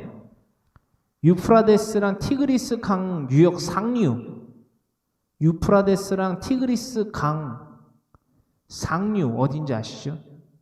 상류 지역에 놋 땅이 있었다. 그 기준으로서 동쪽편으로 에덴 동산이 있었다. 뭐 이렇게 얘기들을 하는데 그것이 사실이든 아니든 그것은 중요하지가 않습니다. 어쨌든 성경 해설이 풍부한 것은 좋은데 너무 과도한 해설은 또 안 좋거든요, 사실. 뭐 이단이 나올 수 있다 없다를 논하기보다는 사실 불필요합니다. 에덴 동산이 어디에 있다 없다를 논하는 것 자체가 특히나 이 하나님의 그 바라크 그 복으로부터 쫓겨난 상태잖아요. 그렇죠? 창세기서 3장 하반절에 기록되어 있는 말씀대로 성령의 불담과 두루도는 불칼로 지켜지고 이들은 추방을 당했잖아요. 그 개념들을 또 잊지 마셔야 된다라는 거죠. 그러니까는 무의미하다 그것은 그런 해설들은. 그러니까 추정은 할 수 있고 추측은 할 수 있는데 뭐 그것에 대해서 의의를 많이 둘 필요는 없습니다. 이것을 꼭 말씀드리고 싶어서 말씀드렸고요. 17절, 아내와 동침함에 그가 임신하여 에녹을 낳은지라. 여기서 말씀하고자 하는 에녹은 우리가 아는 그 에녹이 아니에요. 여러분, 우리가 이따 나눠볼 거지만 여기서 말하는 에녹은 가인의 자손인 에녹을 의미합니다. 여기서 히브리어 하노크라는 단어로서 이 에녹이 표현이 되는데, 이 하노크라는 것은요, 전수자. 하노크라는 의미는요, 하노크라는 단어가 갖고 있는, 이름이 가지고 있는 의미는 전수자라는 의미를 가지고 있습니다. 그러니까 가인이 자신의 것을 전수한 거예요. 이 에녹이라는 이름을 통하여서. 이 에녹은 죽음을 보지 않고 하나님에게 올라간 그 에녹이 아닙니다, 여러분. 히브리서 11장에도 기록되어 있고 우리가 알아보게 될 창세기서 5장에도 기록되어 있는 그 에녹이 아니에요, 여러분. 가인의 아들 이 에녹입니다. 에녹을 낳은지라. 가인이 성을 쌓고 그의 아들의 이름으로 성을 이름하여 에녹이라 하니라. 가인은요, 하나님을 의지하지 않고 자신을 의지하고 고립된 채로, 그렇죠? 성이 그것을 의미하거든요. 자신을 왕으로 삼는 거잖아요. 성을 쌓다라는 것은. 또한 성은 또한 뭘 의미하냐? 궁극적으로 고립된 삶을 의미합니다. 그 히브리어 시아판, 그렇죠? 바이너구리와 같이 자신이 독거하면서 독신으로 기거를 하고 겁쟁이로 살아가는, 그 또한 올빼미와 같은 부정한 짐승이죠. 그들과 같은 삶을 사는 것이 바로 성에 산다라는, 특히나 이 가인이 살아갔던 삶에 대하여서 회개가 아닌 후회의 삶을 살았다는 것을 지칭하기 위하여서 이 성을 표현하고 있다라는 것입니다. 기록하고 또한 표현하고 있다라는 거예요. 즉 의지되고 고립된 채 살아가는 자신, 그 가인을 유산으로 물려주었습니다. 그 성을, 또한 자신의 의를 유산으로 자신의 아들인, 가인의 아들인 에녹에게 유산으로 물려주었다라는 거예요. 즉 히브리어 하노크, 전수자라는 의미 그대로 자신의 것을 전수해 주었다라는 것이지요. 우리는 이 말씀의 사건들에 대한 해설들을 나누면서 십계명에 대한 깨달음을 다시금 얻게 되어야만 합니다. 십계명. 제5계명 뭐지 여러분? 부모를 공경하라. 여러분, 부모인 분들은 잘 들어보십시오. 부모인 나는 무엇을 내 자녀에게 물려주어야만 하며, 자식인 분들은 또한 잘 들으십시오. 자식인 나는 무엇을 내 부모에게 상속받아야만 하는가? 이것이 우리 그리스도인들의 궁극적인 과제가 되어야만 됩니다. 날마다 이것에 대한 갈망이 있어야 돼요. 여러분, 이것에서부터 하나님의 바라크가 나오거든요. 하나님 천지를 지으시고 나를 지으신 하나님 앞에 무릎을 꿇고 찬양할 때에 하나님에게 축복이 나에게 더해진다. 이게 바라크예요. 히브리어 바라크 따라하십니다. 바라크의 의미. 무릎을 꿇고, 그렇죠? 대상을 안다라는 거죠. 나의 무릎을 꿇어야 될 대상을 안다는 거죠. 내가 무릎을 꿇어야 될 그 바라크의 대상은요, 나의 부모가 아니에요, 여러분. 나의 자녀가 아닙니다. 나의 남편이 아니에요. 아내가 아니에요. 하나님이세요, 여러분. 즉 하나님의 말씀이라는 것입니다, 여러분. 제5계명 출애굽기 20장 12절의 말씀을 통하여서 제5계명 내 부모를 공경하라라고 하나님은 명령하셨습니다. 여러분, 그 명령 지켜 순종하면 현세에서나 내세에서나 갑절의 복, 그 시야의 복을 받아 누리는 바라크, 복의 사람이 된다라는 거예요. 내 부모를 공경하라. 그렇죠? 출애굽기 20장 12절의 말씀 제5계명이지요. 함께 합독합니다. 네 부모를 공경하라. 그리하면 네 하나님 여호와가 네게 준 땅에서 네 생명이 길리라. 할렐루야. 그렇다면 이 부모를 공경하라라고 말씀을 하셨는데 어떻게 공경하라는 거예요, 여러분? 그렇죠? 내 부모가 뭐 죄를 짓든 그 부모에 대하여서 사랑해 괜찮아라고 하는 거예요. 부모는 내 자녀가 죄를 짓고 살아가고 멸망의 길로, 그렇죠? 치닫고 있는 그 삶을 살아가고 있음에도 불구하고 아우 잘한다. 그럴 수도 있지. 사랑해 괜찮아. 이렇게 하라는 거예요. 부모를 공경하는 것은 무엇입니까? 또한 공경받아야 될 부모는 자녀에게 어떻게 해야 하는 것이 공경받을 만한 대상이 되는 거예요, 부모로서. 이것을 우리가 분명히 날마다 받아 누려야만, 또한 실천해야만 된다는 것입니다. 신명기서 6장 5절로부터 7절의 말씀이지요. 복을 주시는 것은요, 즉 바라크를 더하여 주시는 존재는 부모가 아닙니다. 하나님이시잖아요, 여러분. 그렇죠? 그것을 잊어서는 안 됩니다. 그럼으로써 내가 이 바라크의 핵심 되시는 하나님을 가르쳐 지켜 행하게 함으로써 내 자녀에게 믿음의 유산을 줄 수 있는 거예요. 할렐루야. 가인처럼 살아가게 하는 것이 바라크가 아니라, 가인처럼 자신의 멸망의 길로 날마다 불나방과 같이 뛰어가는 그 삶에 대하여서 뒤에서 밀어주고 앞에서 끌어주는 게 부모가 아니라, 여러분, 그것에다 대놓고 사랑해 괜찮아라고 말하는 게, 여러분, 내 자녀가 잘 되기를 바라고 잘 될 수 있는 수단이 결코 될 수 없다라는 거예요. 멸망하는데 뭘 잘 되냐는 거예요, 여러분. 신명기서 6장 5절로부터 7절에 말씀, 여러분, 핵심을 잊으시면 안 됩니다. 복 주시는 하나님을 가르치지를 않는데 어찌 내가 잘 되고 또한 자녀가 잘 되기를 바랍니까? 그거는 언감생심이지요. 그건 도둑질이에요. 그건 도둑질입니다. 도둑질. 그건 도둑질이에요. 그건 하나님께 대한 죄를 짓는 거예요.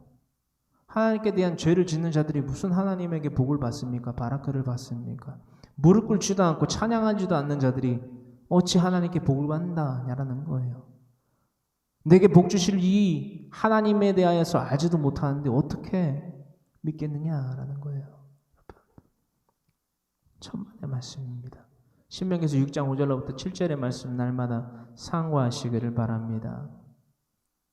여러분, 바로 지금 여러분들이 있는 그곳에서 바로 그 시간 하나님의 말씀을 가르쳐 지키며 행하대로 살아가십시오. 또한 내 부모가 가르친 하나님의 말씀 성경 66권을 어린아이와 같이 겸손으로 받아서 또한 가르쳐 지켜 행하게 하는 예수 그리스도의 사람들이 되어야만 한다라는 것입니다. 그것만이 살 길이에요. 오직 그자가 바로 하나님께 바라크, 복을 받아 누릴 수 있는 한 사람, 즉 하나님께서 찾으시는 그 한 사람의 예배자가 되는 유일한 방도라는 것입니다.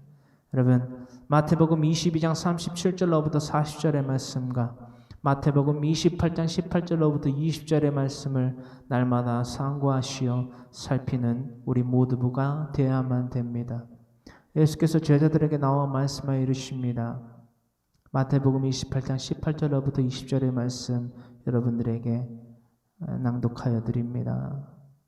예수께서 제자들에게 나와 말씀하여 이르시되 하늘과 땅의 모든 권세를 내게 주셨으니 그러므로 너희는 가서 모든 민족을 제자로 삼아 아버지와 아들과 성령의 이름으로 세례를 베풀고 내가 너희에게 분부한 모든 것을 가르쳐 지키게 하라. 그러할 때에 복, 바라크가 우리의 가운데에 우리들의 자녀에게 순종하는 그 자녀들에게 부모를 공경하는 그 자녀들에게 이해되시죠? 부모를 공경하는 것이 뭐예요, 여러분? 부모가 믿음의 유산을 날마다 공급해 준다라는 거예요. 여러분, 우리가 유산이라고 하면 죽은 다음에 주는 것을 의미하잖아요. 하지만 그리스도인의 유산은요, 살아있을 때나 죽었을 때나 계속해서 물려줘야만 되는 거고 계속해서 물려줄 수 있는 것입니다. 여러분, 이게 믿음의 유산이에요.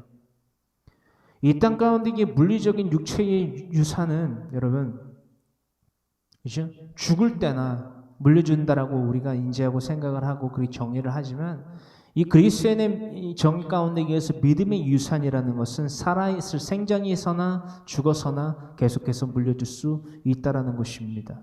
할렐루야. 우리가 이것들을 잊지 아니하신 채로 이 바라크, 하나님이 주시는 복을 받아 누리는 무릎 꿇고 찬양함으로써 하나님께 복을 받아 누리는 자들이 되어야만 된다는 것입니다. 축복을 받는 여러분, 바라크에 해당하는 사람들이 되어야만 된다는 거예요. 내가 너에게 분반 모든 것을 가르쳐 지키게 하라.